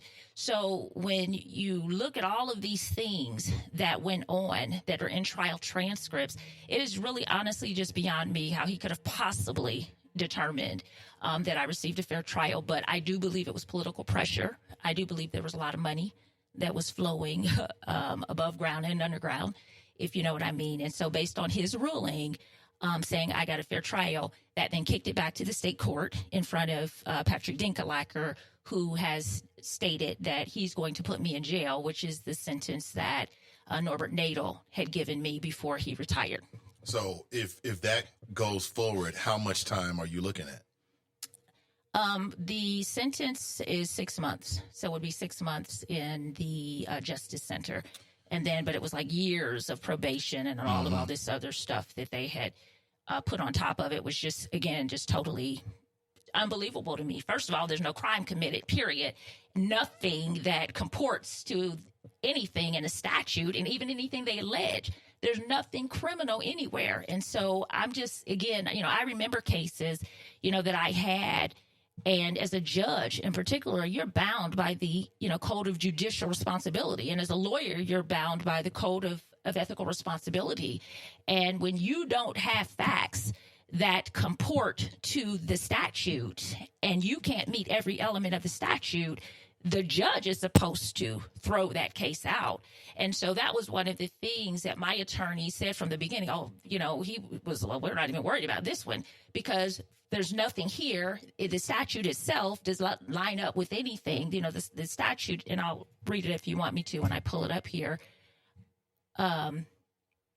Somebody says, someone is sending me text messages, I guess, based on some of your comments to make sure that I address those as well. But I'm sorry, ask me that question again. I got a little distracted. Well, I got a lot of questions here. I'm sorry. Don't let me ramble. Go ahead. Yeah, the question was, how much time were you looking at? You said 6 months. 6 months, and then all of whatever they put on the shelf. How concerned are you that you might actually do jail time? I believe that because they have been viciously and maliciously pursuing me since this didn't start in 2014. 2014 is when I filed an ethics complaint against Joe Dieters and 3 prosecutors in his office. And if you go look at the timeline, you will see that right after I filed an ethics complaint against him, alleging improprieties on my cases in my courtroom with some of his prosecutors, as well as the fact that he insisted on representing me in cases where I was being sued by the media, and then I got sued by the public defender, who the head of the public defender's office is also a Republican, and I would see him in court on a daily basis conspiring with John Williams, and every time I saw him and Kurt and all these people together, the next day it would either be an article in the paper or just something crazy would happen. And so I have no doubt in my mind, and they made very clear that because I dared to file an ethical complaint against them, that's what Joe Dieter's right-hand henchman, who was the one of the major witnesses at the trial, he said when he was asked the question, isn't it true that you're basically retaliating against Judge Hunter because she filed an ethics complaint against you? He really just basically came out and said yes. He said that's the worst thing you can do to a lawyer is to file an ethics complaint against them, and yes, she has to pay. And so this has been from the beginning about retaliation. It's been about, it's just really just been malicious. But it started not in 2014 when I was indicted after I filed an ethics complaint against him. It started in 2010 when I dared to run against them for that position that's never been held by a black, never been held by a Democrat, and how dare I? That's a very powerful judgeship. And I think that a lot of people, when they look at the situation, people can't grasp. They really can't grasp how powerful that judgeship position was. And so for a black person, for the first time in the county period, in any elected position, to come in and then to have the immediate administrative responsibilities over the budget of the court, which is over, that's just a minimum $30 million. That I'll just give you a very minimum, to have the administrative responsibility over all of the employment, the ability to walk in and hire magistrates. And of course, I have walked in and hired, I think, 2 African-American magistrates immediately after I arrived. We had, for the first time in history, an African-American psychology director of the juvenile court. I had an African-American bailiff, an African-American assistant to the judge or executive assistant. And I heard that the rumor was they were calling me the black floor. Now, that's kind of crazy just because the first time in history you have African Americans, because were you calling it the white floor? Probably not. It was just the second floor or the floor, right? Exactly. And so it was a threat. It was the threat of the power. And for the first time, you had an African-American persons that were giving instructions and were responsible for setting the policies of the court and responsible for coming in and actually making rulings that they'd never had before by a judge who represented a different mindset. My mindset was rehabilitation, which is what the juvenile court was created for. That's the whole purpose of juvenile court across the country. But in Hamilton County, it's about incarceration. It's punitive in nature. I come in to establish policy and to implement court for the juveniles the way it was meant to happen. But that was very threatening. And as you know, I think you know, that my rulings actually became law and are now law in the state of Ohio, where I ordered the prosecutors to turn over exculpatory evidence, police reports that they were withholding from the juvenile defendants. And the week that I was convicted, supposedly in this case, that same week, the Ohio Supreme Court upheld my rulings, which had been overturned by the First District Court of Appeals, which was, at that time, the presiding judge was Sylvia Hendon, who was Joe Dieter's mother-in-law. So his cases are being appealed directly to his mother-in-law, and they're overturning me. And then my case was then overturned or reversed their case was reversed, and my ruling actually became law, which now stands in the state of Ohio. And it helps not only juveniles, but it also helps adult defendants as well. Speaking with Judge Tracy Hunter. So, Judge Hunter, let's go straight to the choppers. They named themselves that because we chop up the issues. We chop things up. So that's fine. They've got a lot of very serious questions. So one question I have, this is from Chocolate Girl Wonder. She wants to know who is your attorney and who's representing you. Then she also wants to know about Clyde Bennett. I think her question was, let me find it here. Her question was, why did you here it is. No, this is another person. Karamir wants to know, ask Honorable Judge Tracy, why did she remove Clyde Bennett as her lawyer? Was he incompetent? Clyde Bennett, in all honesty, on that day he got himself off the case. He recused himself from the case that morning. So he did it himself. Okay, so it wasn't you, it was him. Oh, yeah, he made the motion. He made the motion that morning before court to withdraw. We were supposed to, I believe we were supposed to start second trial that day. And why do you think he did that? I don't believe he was prepared that morning to go forward, to be honest, with trial. And so and I don't think he was prepared for trial that morning. Okay. And we had filed a motion of recusal against Patrick Dinkelacker for a number of reasons. And I believe that he thought that based on what the law actually says, and if they followed the law, Patrick Dinkelacker would not be the judge on my case because there were so many conflicts of interest where he was involved or concerned. The fact that when my first trial commenced and throughout, Patrick Dinkelacker was a judge on the First District Court of Appeals. He had ruled on many of my cases as a judge that had been appealed to him. Some of those rulings were brought in as evidence somehow against me during my first trial. So Patrick Dinkelacker's rulings at my first trial were being used against me as the First District Court of Appeals. Subsequently, Norbert Nadel, who was the judge, he retired. Patrick Dinkelacker ran for office to fill his seat, and he then replaced Judge Norbert Nadel, and that's how he ended up on my case. They were prepared going into the second trial to use his opinions as a First District Court of Appeals judge against me at that trial. They were already submitted into evidence because we were prepared to go when my second group of lawyers had prepared to go to trial. There are rules of ethics that totally they're supposed to prevent that. In fact, they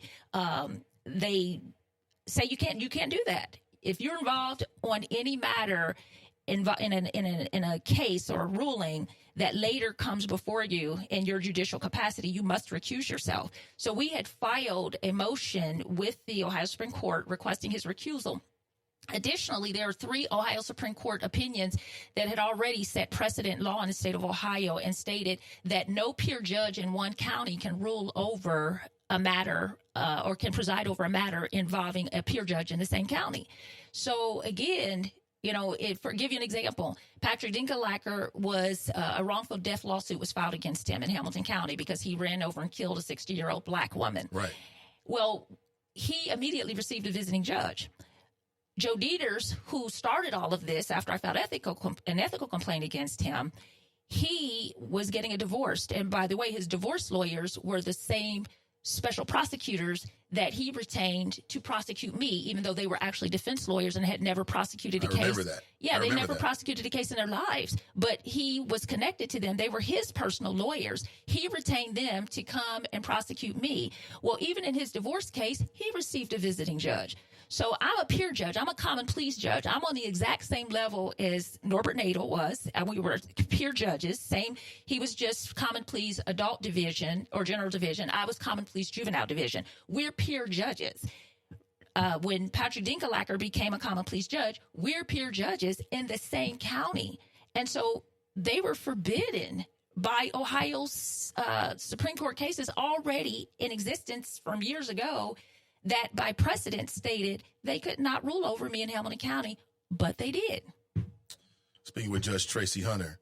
So I have been told that what happened to you with the juvenile court has had a chilling effect, perhaps dissuading other black people from running for that position or running for judge in a juvenile court division. And because it's kind of like, well, look at what happened with Tracy. And it's kind of like this possession, this belief that they don't want us to have those kind of positions. Have you heard that before? How does that feel to hear that?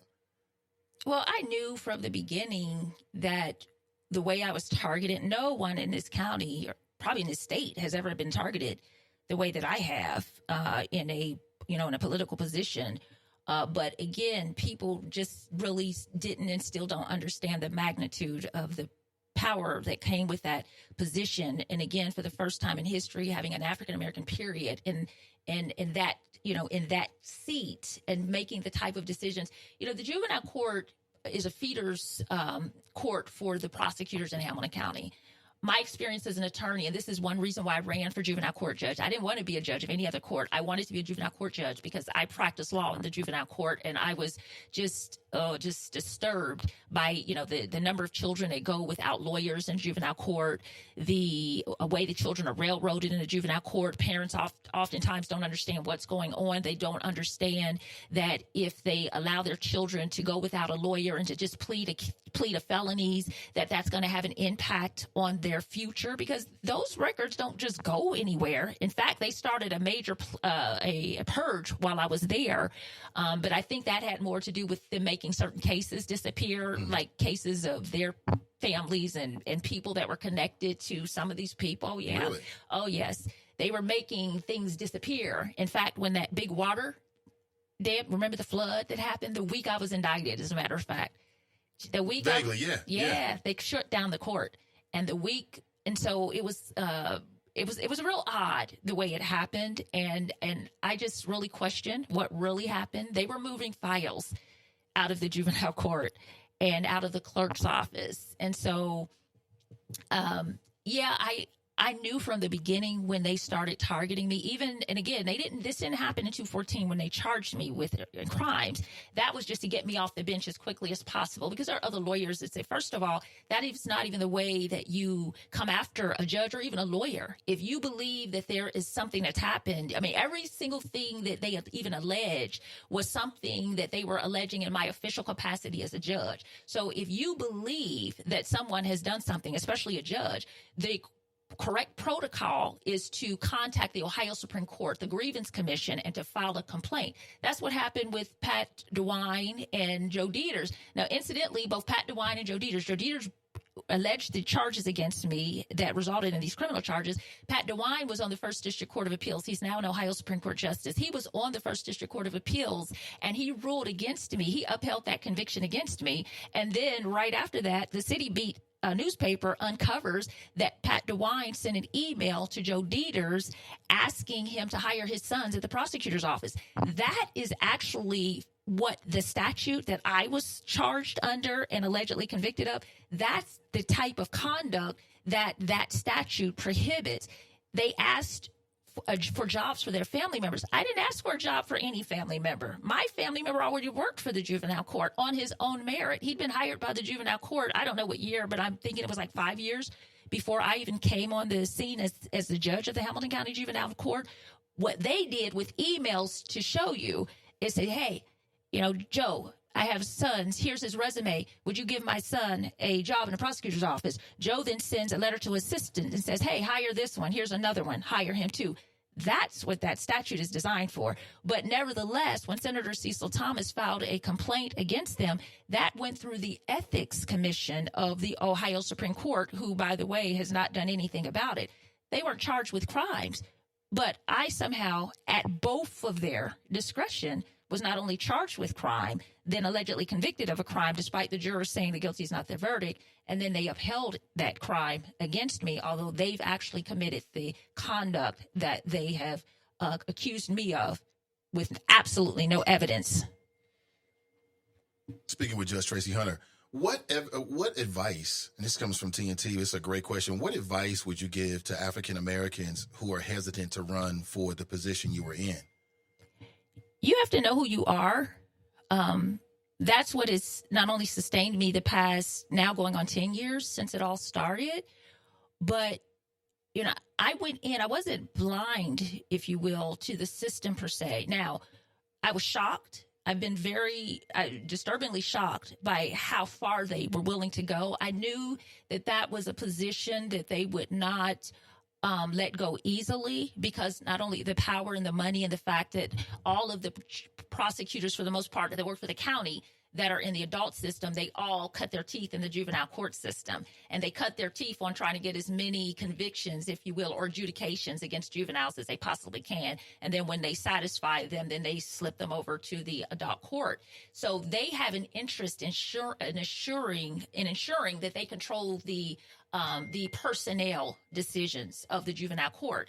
And so if persons want to run, I just think for me, again, I'm a pastor too, and very spiritually grounded. So when I stepped out there, I stepped out because I believed that that's what God was calling me to do.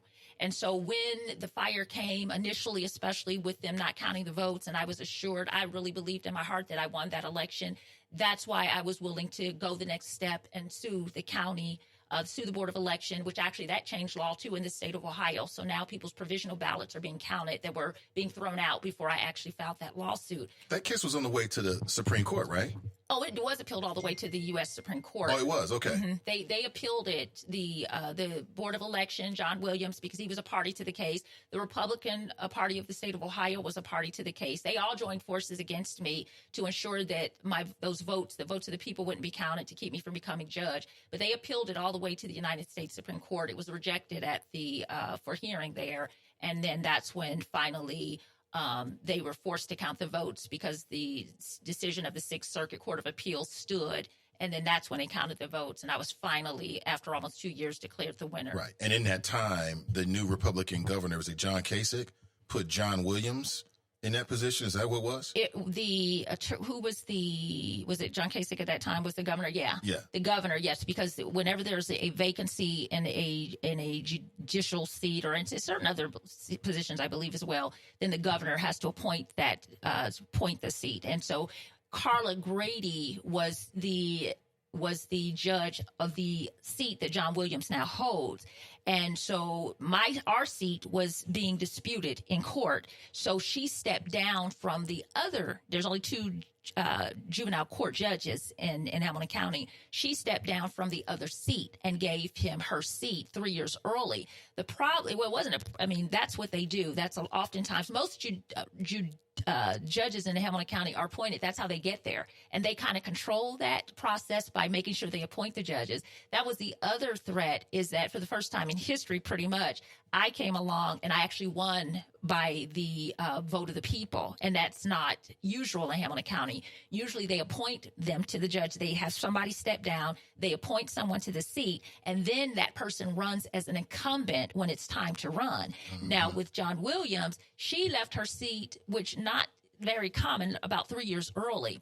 He was in an unexpired judgeship of Carla Grady, and under the state constitution of the Ohio Constitution, when you fill an unexpired term of another political office or judge in this case, you don't have the same power or authority. So they actually began to change rules and laws at the Ohio Supreme Court. Once I was seated and it was clear that that was my seat, they changed laws to try to circumvent and usurp the power that I had that he didn't have, because he was filling an unexpired term. He didn't even have the same power walking in the door, but they attempted to maneuver and manipulate the system in order to slide the power that I had through the elected position and try to slide it over to John.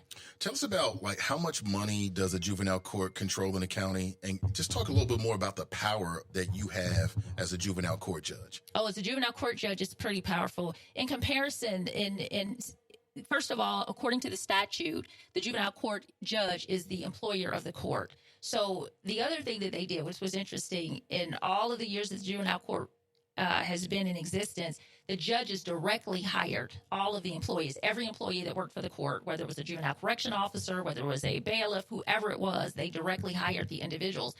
14 days before I was sworn in, the county somehow put a third party in place, and they rolled out a new personnel manual. They had not rolled out a new personnel manual. I believe it had been since 1992. It had never been updated. And then 14 days before I was sworn in, they rolled out this new manual. And again, they tried to circumvent the actual statute that says, you have to go to the Ohio Revised Code, and it tells you specifically this is the role and the authority of the juvenile court judge. And then it actually specifies it more specifically in Hamilton County, even as opposed to some other counties.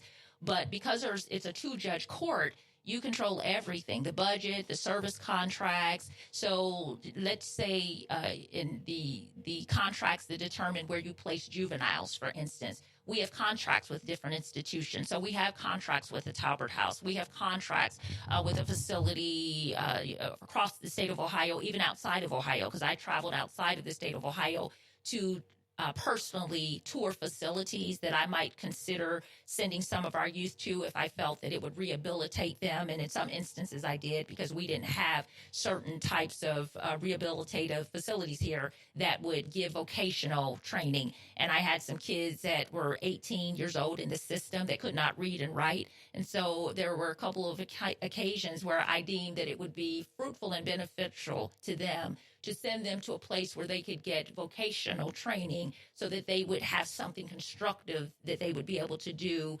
rather than continue into, a life of, leading to crime and basically this go to prison pipeline, if you will. So there's a lot, again, of power that people didn't and still don't understand. And that's really what it was all about, because at the end of the day, I figure, let's just put dollars and cents at a very minimum, as if I'm the judge over a $30 million budget over a 6-year period, that's $180 million. So if you spend $10 million to take me off the seat by falsely accusing me of crime, you still have $170 million to work with. Mm-hmm. So if you start to look at the math that way, it was worth more to them to spend millions to get me off, because the millions that I influenced by being there far outweigh the millions that they would spend to sabotage my career. Right. And also controlling the track of prosecutors, controlling what happens in juvenile court, right? The sons and daughters of the privileged who have mistakes, they go through that court in the county. And if you're controlling it, then you decide who goes where, what happens.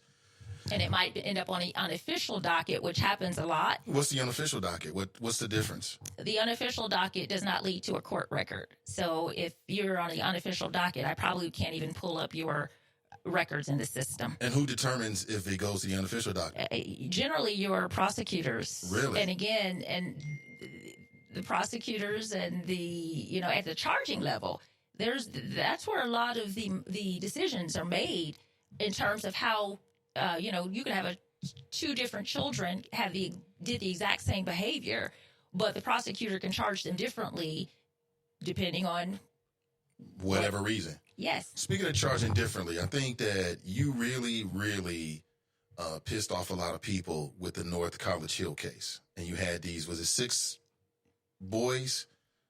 Six teenagers, and they beat this white male down. They were all, boys of color. And it almost, in some levels, reminds me of like the whole Netflix series, When They See Us. Because a lot of people were upset that you actually saw those boys, right? You saw them as human. You saw them as human beings, as redeemable characters. And they felt as if you undercharged them just because they were black. I didn't charge them at all. The prosecutors charged them. But once they were under sentence. Once those children, it started with the media, and the truth be told, they started interfering with my cases. That's where where Kurt Kissinger, the court administrator, it kind of started, I think, with the way the media began to portray what was going on. I hadn't even got to the sentencing stage. This started long before the reports that were going out in the media, et cetera. I hadn't sentenced the children yet. We never got to that stage. That didn't happen, quite honestly, and some of those children were still in the process when the charges were filed against me. In fact, I was forbidden by the First District Court of Appeals from even moving forward on my cases in that particular instance because the lawsuit had been filed against me by the Cincinnati Enquirer and WCPO because they wanted to put the children's faces in print, and they wanted to put their children's names in print. Well, first of all, that's unprecedented. The Associated Press, which most news outlets follow across the country, TV, newspaper, it's just standard. You do not print children's names and you don't show their faces regardless. There are cases now, if you go out and just do a Google search on cases of alleged murder committed by juveniles, you will still see in print where they will say we're not sharing their name because they are a juvenile. So this had nothing to do with the sentencing. It had to do with the fact that I told the media that you can't print the children's names and show their faces.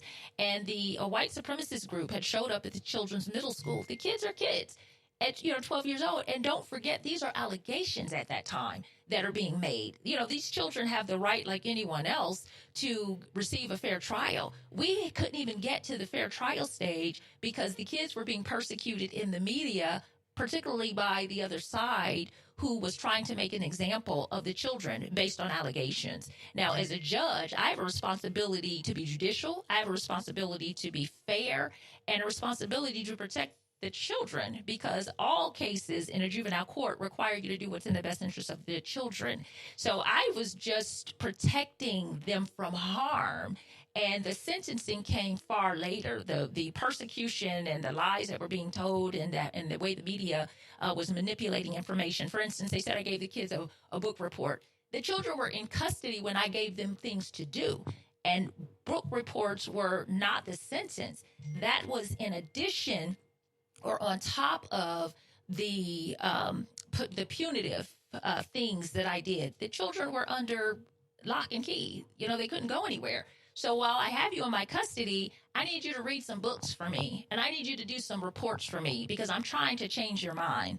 And the proof of that is just at a meeting the other day, the relative of one of the persons happened to be in the meeting, and they stood up and they said, a couple of my family members were involved in that, and these kids, and he specifically said, because of Judge Tracy Hunter, he said the kids are now in college. They're now totally turned their lives around because they were given an opportunity to be rehabilitated, and that could have went a whole different way.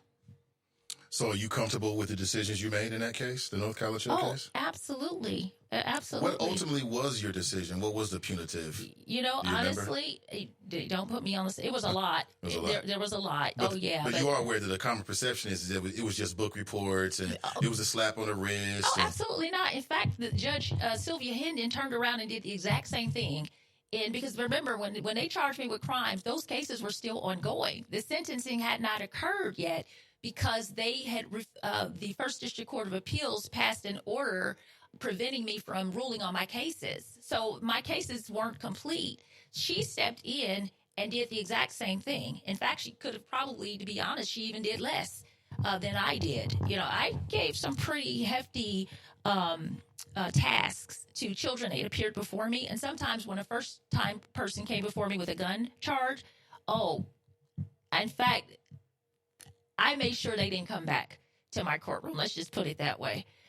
Because I was invested in making sure that our children would turn their lives around, not have if you check the record, we had like a 40+ recidivism rate in the juvenile court. That meant that once these children came in contact with the system, depending on how long they were in the system, depending on what happened at the initial stages of that, all determines whether or not the children are going to become repeat offenders, oftentimes how they're treated. And so my goal as a juvenile court judge was to make sure I don't want to see you again. And so I kept these kids pretty busy that appeared before me in my courtroom. So what you saw in the media, what everybody saw in the media was smoke and mirrors. The media would be sitting right there in my courtroom, and they would literally go out and lie about the sentencing. I mean, all you had to do is you could do a public records request on those cases. You know, they would redact names, but you could get it, and you can find anything you want to know about any case that I ruled over. Just do a public records request and say, you know, you keep talking about a book report. That was an absolute lie. And the media was sitting in the courtroom when sentences were passed in any of my cases, and they knew that was a lie when they went out there and they published it. But that is what everybody, black and white, began to believe. Now, come on. Someone wants to know, you know, can you run again? You know, is there a pathway for you to run for either judge or some other elected position? One of the reasons I think this case is still going on 5 years later after I was charged with crimes is because they've been doing everything possible to ensure that I couldn't run again. They've been trying to hold me up in the court system with these false criminal charges to keep me from running again. In fact, I was told recently that some of the discussions going on behind the scenes about me and about the cases, if she would just agree never to run for office again, or if she would just agree, they wanted me to step down from my judgeship. And they had apparently, and again, I never talked to anyone directly. These are people talking behind the scenes, and then someone would come and say, hey, yeah, we talked to the prosecutor. He said he doesn't have anything to do with it, but he did say, but if you do this, then they won't do that. If you waive your speedy trial rights, then they won't send you to jail. I said, I will absolutely not waive my speedy trial rights. Well, then we're going to take you to trial a second time. I said, well, I haven't committed any crimes. Let's do this.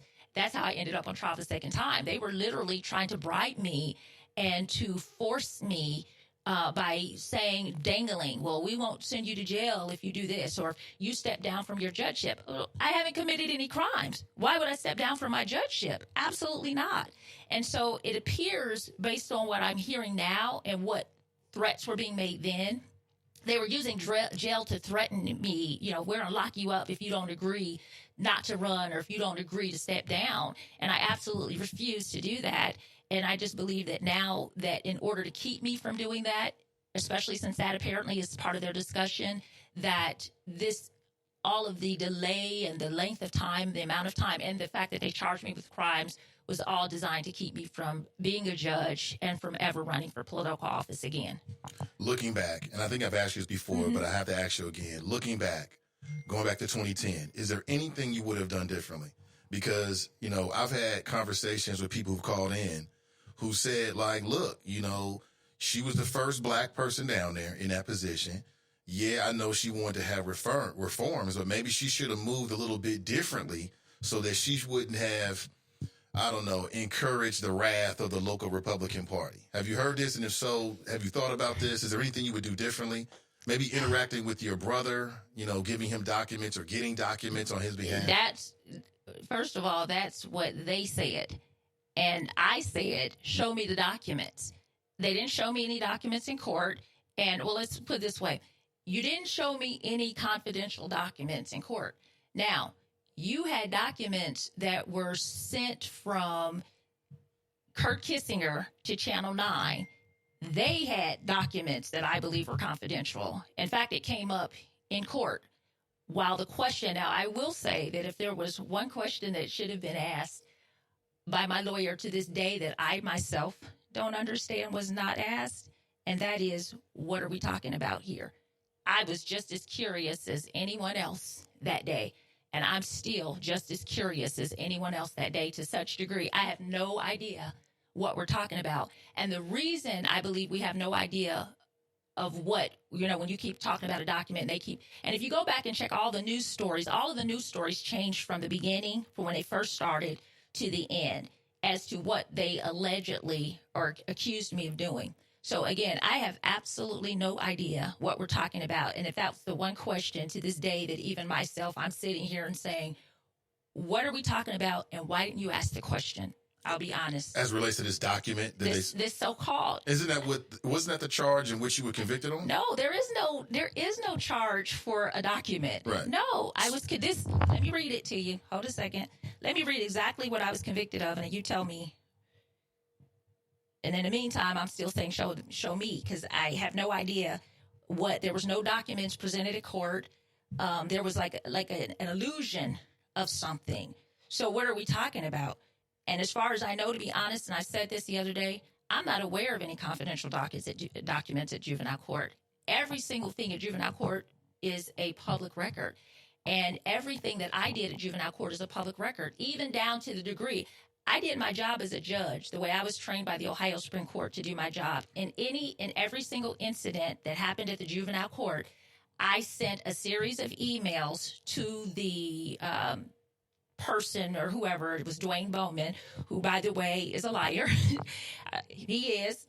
And so I'm just, what did he lie about? Who is Dwayne and what did he lie about? He was over he sat there on that stand and just lied. He just literally lied.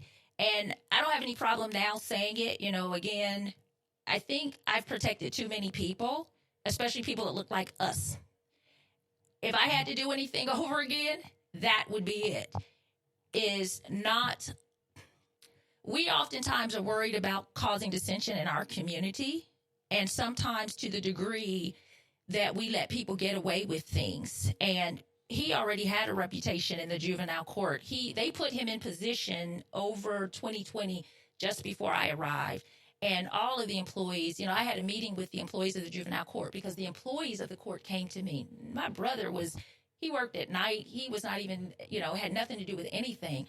The employees of the juvenile court of 2020 were so disgruntled. I got files of things that they were complaining about.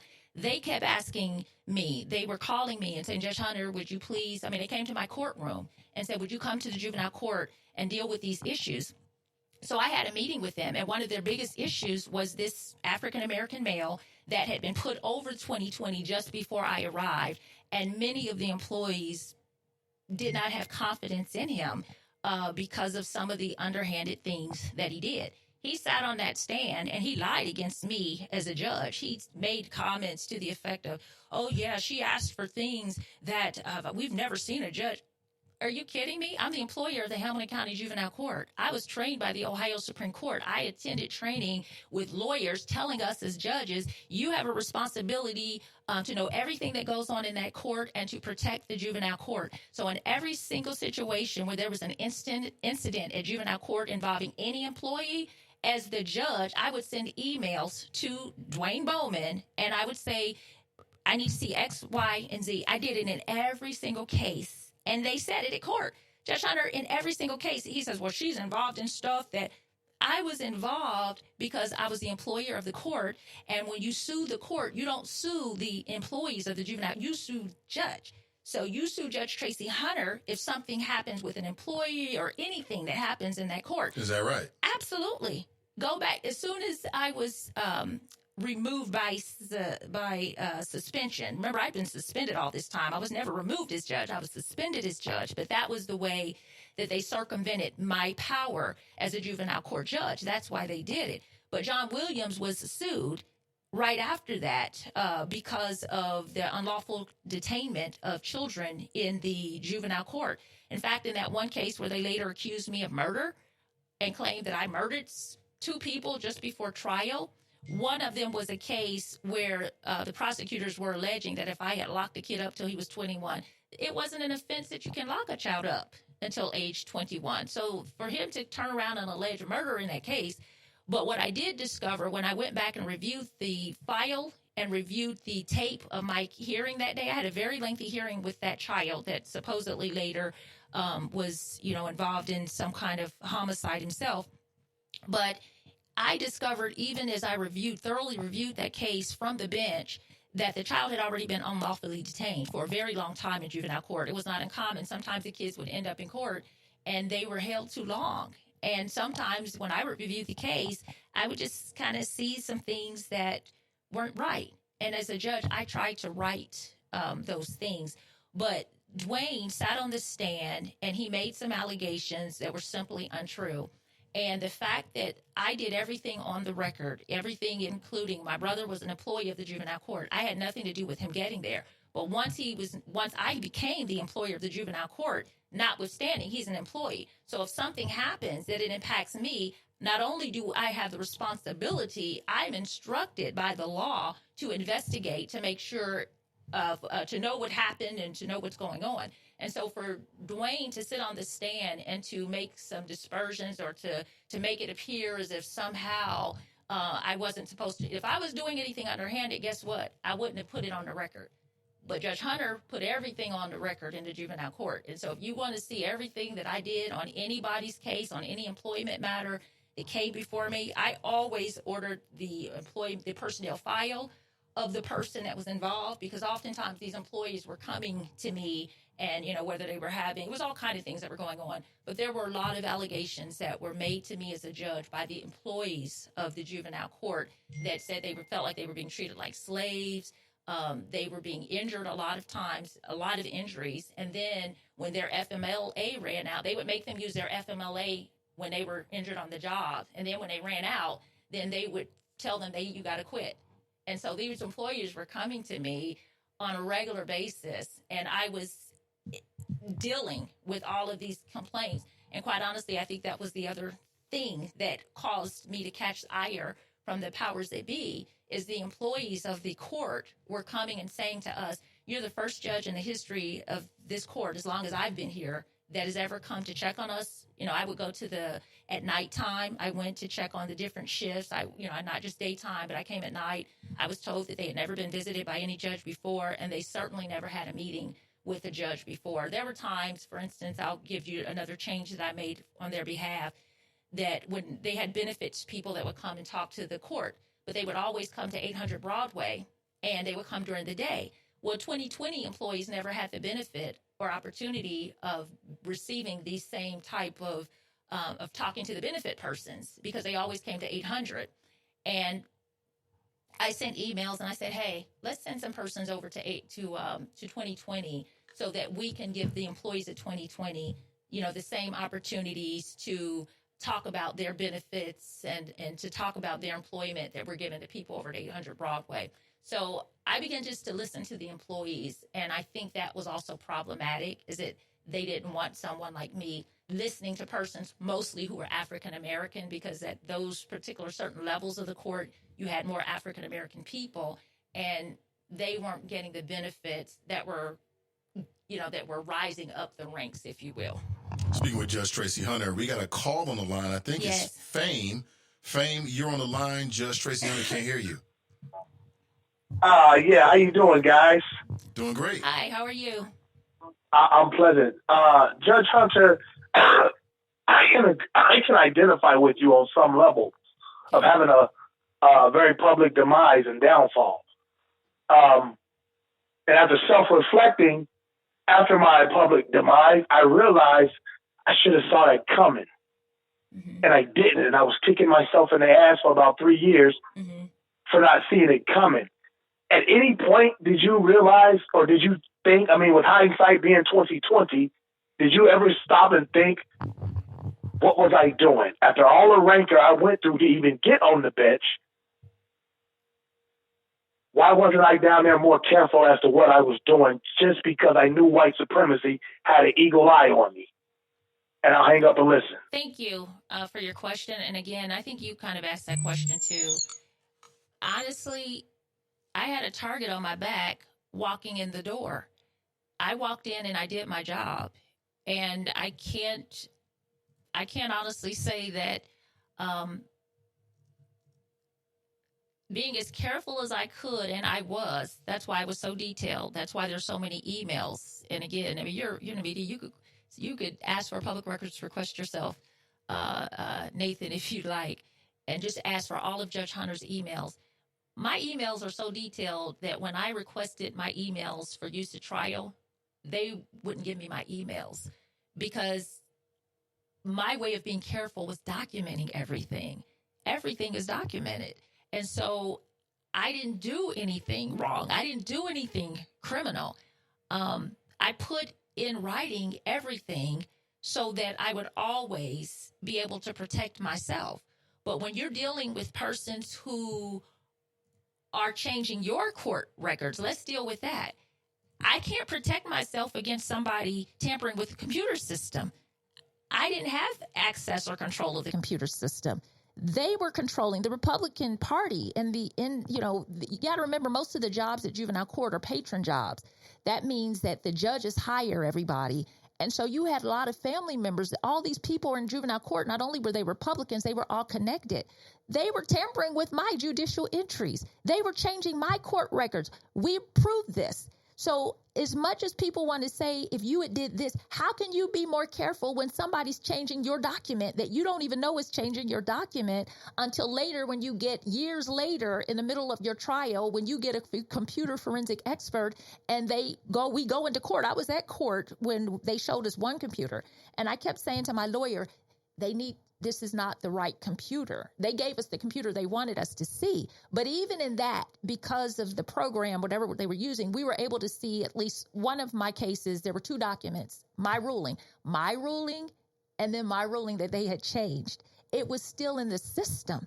And so we were able to see that they changed it. And not only that, the witness admitted on the stand that they changed my document.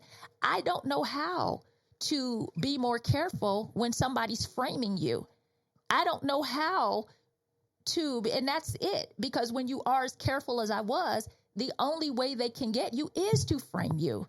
I proved that they framed me. I proved that they tampered with computers to such degree that they soiled the hard drives and then they sold the computers so that they weren't even accessible to me. And we found out they did that before I was indicted, but we didn't find out till 2 years later when I hired new attorneys who then hired the forensic computer expert. I remember that.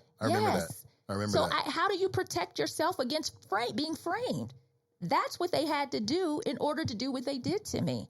I don't know how you protect against somebody framing you when they are the ones that are in control of all of the computer systems. Got another phone call here. Good morning, caller. You're on the line. Welcome. Hi, this is Karamia. How are you? Hey, Karamia. Hi, good morning. Judge Tracy, Honorable Judge Tracy Honey and May. Thank you. I've came to many forums to support you and money. And I think you are a strong Black woman who is going through a horrific event because you have something greater to prove. You're walking through this fire it's a plan for something greater for you on the other side. But I also called to ask you and to let you know I will spend the first month in jail if you have to go, which I don't believe you will. I truly don't believe you will be incarcerated. But I also have money on the books to prepare for me to take your place for 1 month. And I challenge 5 other people to do the other 5 months for you. But I want you to share the horrific story because you were the only judge to visit Hillcrest before it went privatized. Tell stories of what the children had to go incarcerated or being detained in Hillcrest? And that's my question, and thank you. Thank you. And I'm not sure if she's referring to, I know she's mentioning Hillcrest, which was owned by the juvenile court up until literally a couple of weeks before I was sworn in. And then they sold it to a private company. And then when they sold it to the private company, part of the contract basically guaranteed that they would fill up a certain number of beds. Yes. So these are the type of things that I was even not only exposing at the juvenile court, I believe probably whistleblowing, to be totally honest, because in my first 3 months, I uncovered that the juvenile court was sending false statistics to the Ohio Supreme Court. And as a judge, I had to sign off on this documentation. So the clerk's office would send me the reports every month, and I was supposed to sign off. But when we started really looking closely at the reports, the numbers weren't adding up. They were numbers on the types of cases, whether it was a child support case, a delinquency case, an abuse, dependency, neglect case, et cetera. And the statistics, when we start going down the charts, they just weren't adding up. So I finally sent an email. I was feeling quite uncomfortable because, again, I'm thinking they're trying to set me up as a judge. I walked in the door with my eyes wide open because of the hostile environment. In fact, when I arrived, an assistant or one of the case managers who worked for me, who actually ended up testifying at court and admitting that she changed documents at the direction of her supervisor, Connie Murdoch. But when she came to my floor, she said that before I was sworn in, they tried to demonize me in the court. She said that they were sending emails about me throughout the court to try to turn all of the employees of the juvenile court against me. This is a Caucasian employee that was telling me. And she got up on my floor and she started working. She said, "You're nothing like what they had portrayed you to be." They had portrayed you to be this evil woman to be feared. And she said that they had sent a rumor that I was going to proselytize everybody at the court, because I'm a Christian, and that never happened. And, that's the other thing, Nathan, all of these things that they kept saying about me horribly. I said, if I had done any of these things on the bench, if I had treated people disrespectfully or like that one Katie Pridemore, I'd never seen someone so hateful and venomous towards me and without cause. And she was on the stand saying these horrific things. And I was, saying to my lawyer, well, let's just go get some tapes. I said, you can get any one of my juvenile court tapes because everything's recorded. Because he did a court reporter and I was using video recording. So everything's on record. I said, you could go get any one of my tapes from any day. Just choose any day. And you will never be able to find me conducting myself in the manner that they were portraying me in the media or even accusing me of. And if they could have, you can be assured that in a 6-week trial, if they could have found any tape displaying me in the manner that they were trying to portray me in the media, they would have thrown that up for the jury to see. It doesn't exist because the person that they were trying to make me out to be, it just doesn't exist. And if they did, they should have it documented because all of my juvenile court tapes are documented. But yeah, there was a contract they had made with that particular facility that was privatized. I did visit that facility as I tried to visit all the facilities, not only locally, but even nationally, to look at the type of environment we were, sending the children into. I will say that one of my last visits to the 2020 facility on Mount Auburn, that one of the ladies managers shared with me that the children were sharing underwear. The girls were sharing underwear. And that whenever they had to wash the kids' clothes, the girls would all make a mad dash to try to find the cleanest underwear. I said, are you kidding me? I said, that's disgusting. It's unsanitary. That's nasty. That needs to stop immediately. Surely we can afford to buy underwear to make sure that every child has clean underwear and they're not sharing them. But again, when you have a population that is mostly African American, not just boys and girls, sometimes I think the tendency was, and the black employees, I think, felt helpless. They did. They really felt helpless because some of these things that I changed were things that they had probably brought to someone's attention, but persons higher up didn't care. They didn't think it was a big deal. Would you want your children? Absolutely not. And so I began to come in and, even as you said earlier, Nathan, look at the children as children. Look at them as human beings. Treat them as human beings, not like numbers, and certainly not like animals. Right. So at this point, what do you think that, well, number one, someone keeps bringing up the Democrats. Do you feel like the Democrats, you eventually got the Democrat nomination, right? Do you think the Democrat Party, which so many black people give their votes to, do you think that they supported you and have supported you the way that you would have liked, or you think that you deserved? Absolutely not. I won the primary with over 70% of the vote. I beat Tim Burke's Democratic choice for the judgeship. And so I beat him with over 70% of the vote. And then I became then he endorsed me that night when the election, when I won with that kind of percentage, he then publicly endorsed me that evening. I think there was always, however, that resentment towards me because I ran against the person that he wanted, to another white male, quite honestly. And let's just be real. The way that people change roles in Hamilton County, sometimes you have Democrats that are really Republicans in disguise, and there really is no clear distinction. And I remember years ago, there was a woman here working from the Democratic Nationals, and I said, "How do you like your job?" She said, typically in other states it's pretty okay. She said, but in Hamilton County it's a little difficult because, she basically implied that there were no real, she said in other cities the Democrats were Democrats, but in Hamilton County they weren't always Democrats, if that makes sense to you. They could go either way. And so I think there was a resentment there against me from the beginning by the person running the Democratic Party at that time. And that, I think, and the fact that he was used to cutting deals, he cut a deal on my back even after I won the election. Even after the votes were counted, there's so much stuff people don't even know that happened to me, that even during the election lawsuit, they were coming at me full fire. They were intimidating me. They were trying to get me to drop my lawsuit. They were making threats against me. They were calling me names. This is all just during the election lawsuit. And Tim Burke was working with them because he was part of the Board of Election. He was coming against me and protecting John Williams over me. This is all while the election lawsuit is going on. And so I never felt protected as a Democrat, and certainly never as a black Democrat, because oftentimes he was working against me to help the other side. And even after the election, when it was proven that I won, I remember the day that they were going to recount the votes. But they were recounting the votes not at my request, because at that point I had been declared the winner. When they finally counted the votes that the court made them count, I was the winner. And so only the person who lost then wants to recount.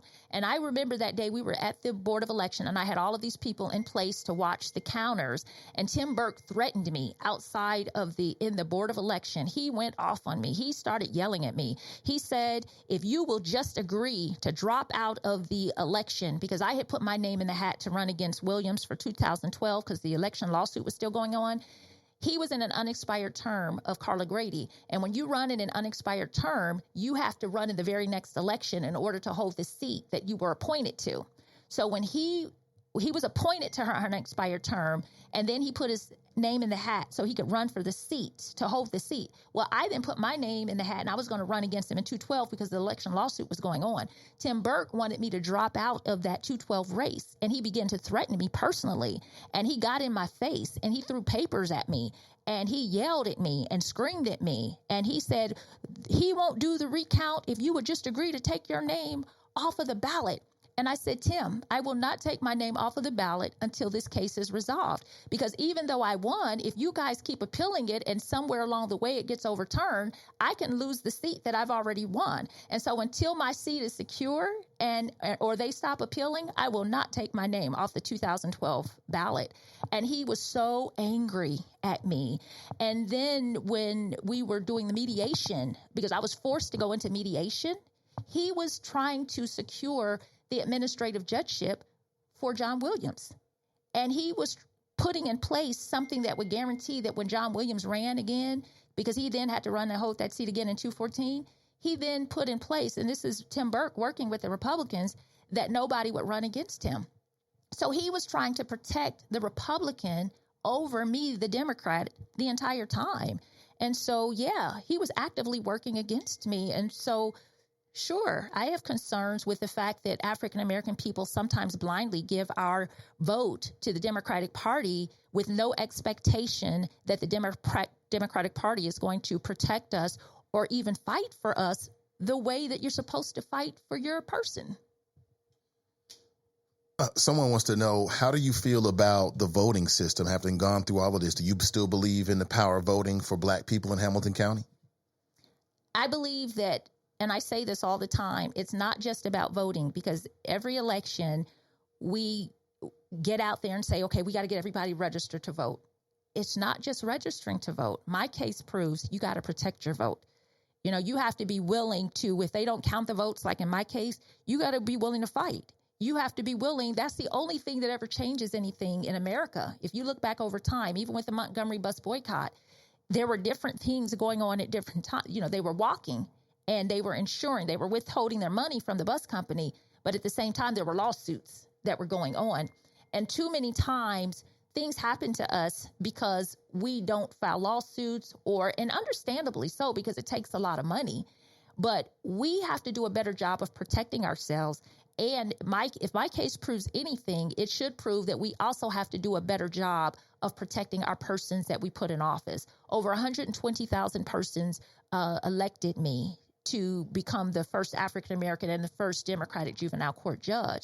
And so when the attacks started, not in 2014 when I was charged, but when the attacks against my person and my character and my name started in 2010, that's where we need to then step up and say, wait a minute, you know, we're going to protect our vote. And so we can't just keep saying vote, vote, vote, and then never commit to protect the vote once we cast it. You know what? I want to follow up on you and pick your brain about how we protect our vote, because, you know, myself and the audience we've been doing this for 3 years now, very stable. The audience has grown. Now we're part of an audio network producing other podcasts, but we want to project our influence into Cincinnati and Hamilton County in a very serious way. So I want to pick your brain, Absolutely. If you don't mind. Not I'll wait at for the all. microphone. But Sister V wants to know, can you explain the relationship between the prosecutor's office and the public defender's office?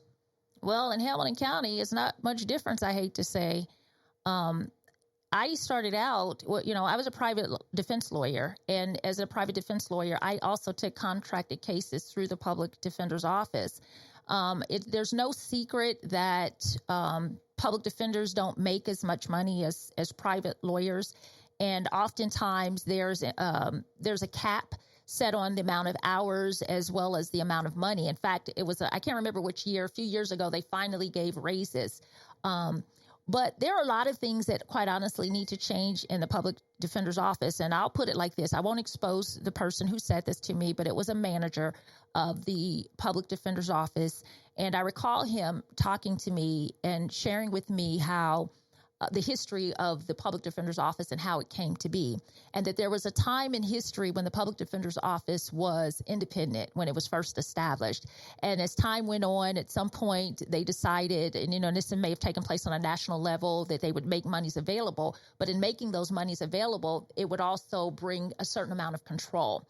And he said that at some point, and I bear witness as a judge that I believe this is true, that when that system changed and the finances and the money and how it was funded changed, that it caused persons who might normally be very dogmatic and very zealous about representing their clients, that it caused them to have to be more, they had to work with the other side, if that makes sense. And in working with the other side, you have to kind of create a balance, if you will. And in order to keep that balance, sometimes you don't fight as hard for your person, especially if there's fear of some kind of backlash from the prosecutor's office. And oftentimes in Hamilton County, because of the perceived power, and maybe not even just perceived now based on what, you know, I've experienced here, when you have persons who really are controlling purse strings and really are intimidating persons in an unethical way, it causes people who should fight hard not to fight so hard. And there is a lot of persons, I hate to say, that I think are operating out of fear. And they fear fighting hard, and they fear standing up for their clients as zealously as they should because of the reprisal, because of the backlash. And I saw that from the bench, literally. The other problem we have is that there's a small number of people that are getting most of the cases. And that was also problematic because you have persons that they're feeding the majority of cases to. And in fact, some of that was problematic on my docket because it was a small number of people, a small number of lawyers that were getting the lion's share of cases. So when we would go to schedule them on my docket, we couldn't get the case scheduled. It might take 6 months because this small group of people had so many cases that you couldn't schedule them because you'd go through date after date after date and they weren't available. And so when you had the Republican, and it was a Republican chair of the Public Defender's Office who sued me and actually sued me, I forget how many times he sued me. And even on the stand when it came out and someone said, well, why are you suing Judge Hunter? He said, well, because she didn't rule in her cases when we thought she should rule. I've been waiting for a ruling for 3 years here on my own case. And you're saying you're suing Judge Hunter because I didn't rule when you wanted me to rule?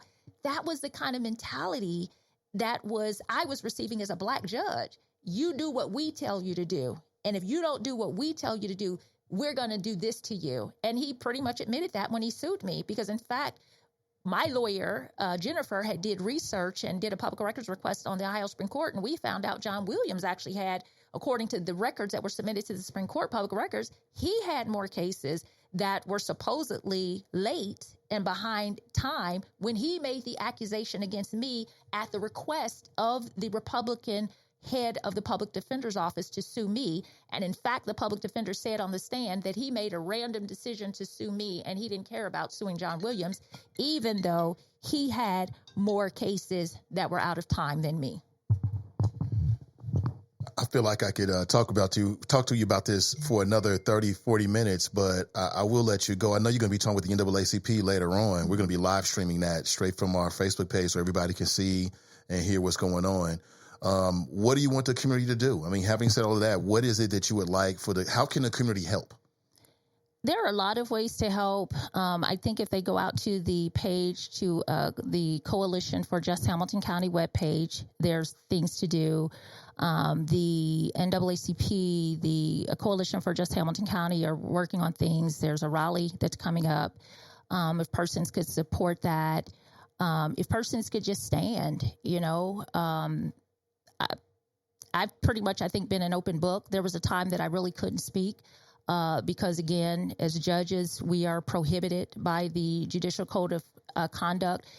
And so while a lot of false accusations were being hurled at me about cases, et cetera, I couldn't respond. And then, quite honestly, people who should have been responding on my behalf weren't responding on my behalf, I believe, because of the intimidation and the fear tactics being utilized against persons here in Hamilton County. Now, are you speaking your representation? Are you speaking people in the Democrat Party, people in the media, black prominent folks? I mean, do you want to be more specific, name the names? Not at the moment, simply because my lawyer just called me, and so I need to address this. I need to figure out why my lawyer just called me. But I think when all is finally comes out in the wash, and I don't know how, I've been waiting a very long time for justice in my case. There's a Tracy Hunter Legal Defense Funds that if I'd had in place, I mean, when you have all of the resources of the county, millions and millions of dollars coming against you, and you don't have the same resources to fight back with, or to put the team in place that you really need to be able to deal not with the crime, because there was no crime committed, but to deal with the politics and to deal with the dirt and to deal with the documents being changed and to deal with the computers being changed. And they filed theft charges against me because I had to respond as the juvenile court judge to lawsuits that were filed against my court, because the prosecutor who was supposedly representing me but let all of the lawsuits lapse against me. He let them result all in default judgments and then refused to appeal them when he shouldn't have even been representing me, because he had a conflict of interest and because he was suing me. The election lawsuit was going on at the same time. He decided to defend me in the cases that were filed against me by the public defenders. Well, how do you represent me when you're working with the public defender to bring these lawsuits against me? Then you want to represent me, but then you don't represent me. So then the order comes from his mother-in-law that I'm not even allowed to have a person to represent me.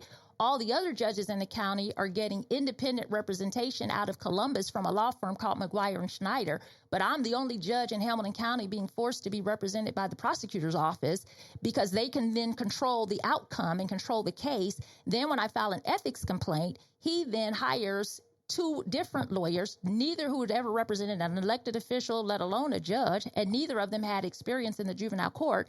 And then they represent me and also mess up the cases and don't file answers. So when I respond in my official capacity as the juvenile court judge to protect the court, then they turn around and charge me with theft in office for paying the notice of appeals to the Ohio Supreme Court, which was the responsibility of the court.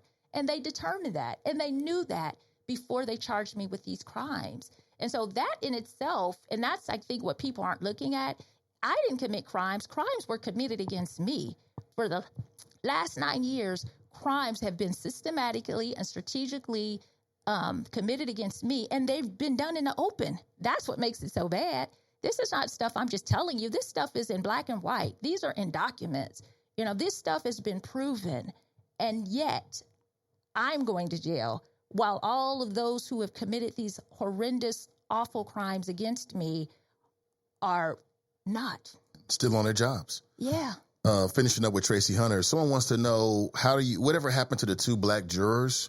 Because famously, there were two black jurors who changed their opinion and it led to your conviction. Is that how you see it? Do you have any animosity to these folks, or people got it wrong? I can't, these were young jurors. They had systematically excluded all of the black jurors, especially any older jurors. They were all young, and they didn't come along later and change their verdict. Their sworn affidavit is that we don't find her guilty, and had we been polled, we would have said the guilty was not our verdict. But they did apparently sign a sheet because they were being forced in the back room that it was a Labor Day. I think it was a holiday weekend, and they were being threatened that if they kept being sent back, and they were being pressured by the jury forewoman, who again was connected, who's the wife of that lawyer who works for the law firm that represents the media entity. Yes. And they basically said they were being forced back there under intense pressure, and that they knew that, okay, fine, we'll give them what they want so we can go home. But once we're polled, we'll say the truth. And that's why as soon as the verdict was supposedly read, it had been sealed for days. Mm-hmm. And then supposedly when it was read in open court, that's immediately when the law says that as soon as it's published and you know what it is, then you're supposed to ask for a poll. And we immediately asked for that poll immediately. And right after we asked for the poll, Nadel said, nope, I'm not going to poll them. I already did it. And he immediately dismissed them. And so he got what he needed, and he was going to run with it. They saw their way in. And we believe that because most likely you had persons that were recorded and things going on in the back, that most likely he already knew that that's what was going to happen when they came out on the stand. And so he prevented them from saying that when the verdict was announced in open court, because he already knew that they were coming forward to say that was not their verdict, most likely. Well, Judge Hunter, thank you so much for your time this morning. It has been refreshing just to get reconnected with some information that I know I've forgotten. I'm reading some of the comments other people forgot as well. And let's stay connected. The door is always open, and I've already signed a petition. I've circulated with our audience. I know many of our members have already signed it as well. You're getting a lot of love and support here from the audience, so I wish you the best, and we'll talk real soon. Thank you so much. Yeah, thank you so much. Appreciate it. And thanks to all of your listeners as well. Thank you, and God bless you all. Absolutely. That's Judge Tracy Hunter. And thank you for spending her time with us this morning. Now, you know, typically we end at about 10 a.m., so I'm going to go ahead and end the show. And, of course, the Cincinnati NAACP is going to be live streaming later on today at 1 p.m. approximately, and Judge Hunter is going to be their guest. So you can tune back in and actually watch that show and get even more information about what we can do to make sure that we can put up a proper defense. I still really feel like there was a lot of good people in the community for your behalf, but I still feel like there was something that was not there from the community, but it is what it is now. Maybe it's a learning lesson, and we'll move forward. So thank you, Judge Hunter, for your time. Appreciate it. And Choppers, I'll be back with you bright and early tomorrow morning at 7 a.m. We'll rock with a full schedule tomorrow, 7 a.m. to 10 a.m. And again, my guest, we'll see. Once he confirms, we may get a chance to talk with the FOP president, Dan Hills, and get a chance to question some of the comments he made on a recent case involving a police officer that tasered an 11-year-old. Okay, and as I said it again, before another child is tasered in Cincinnati for $51, call me and I'll pay for it. That way, we don't have to taser children for a bag of food. All right? Have a great day, and we'll talk real soon.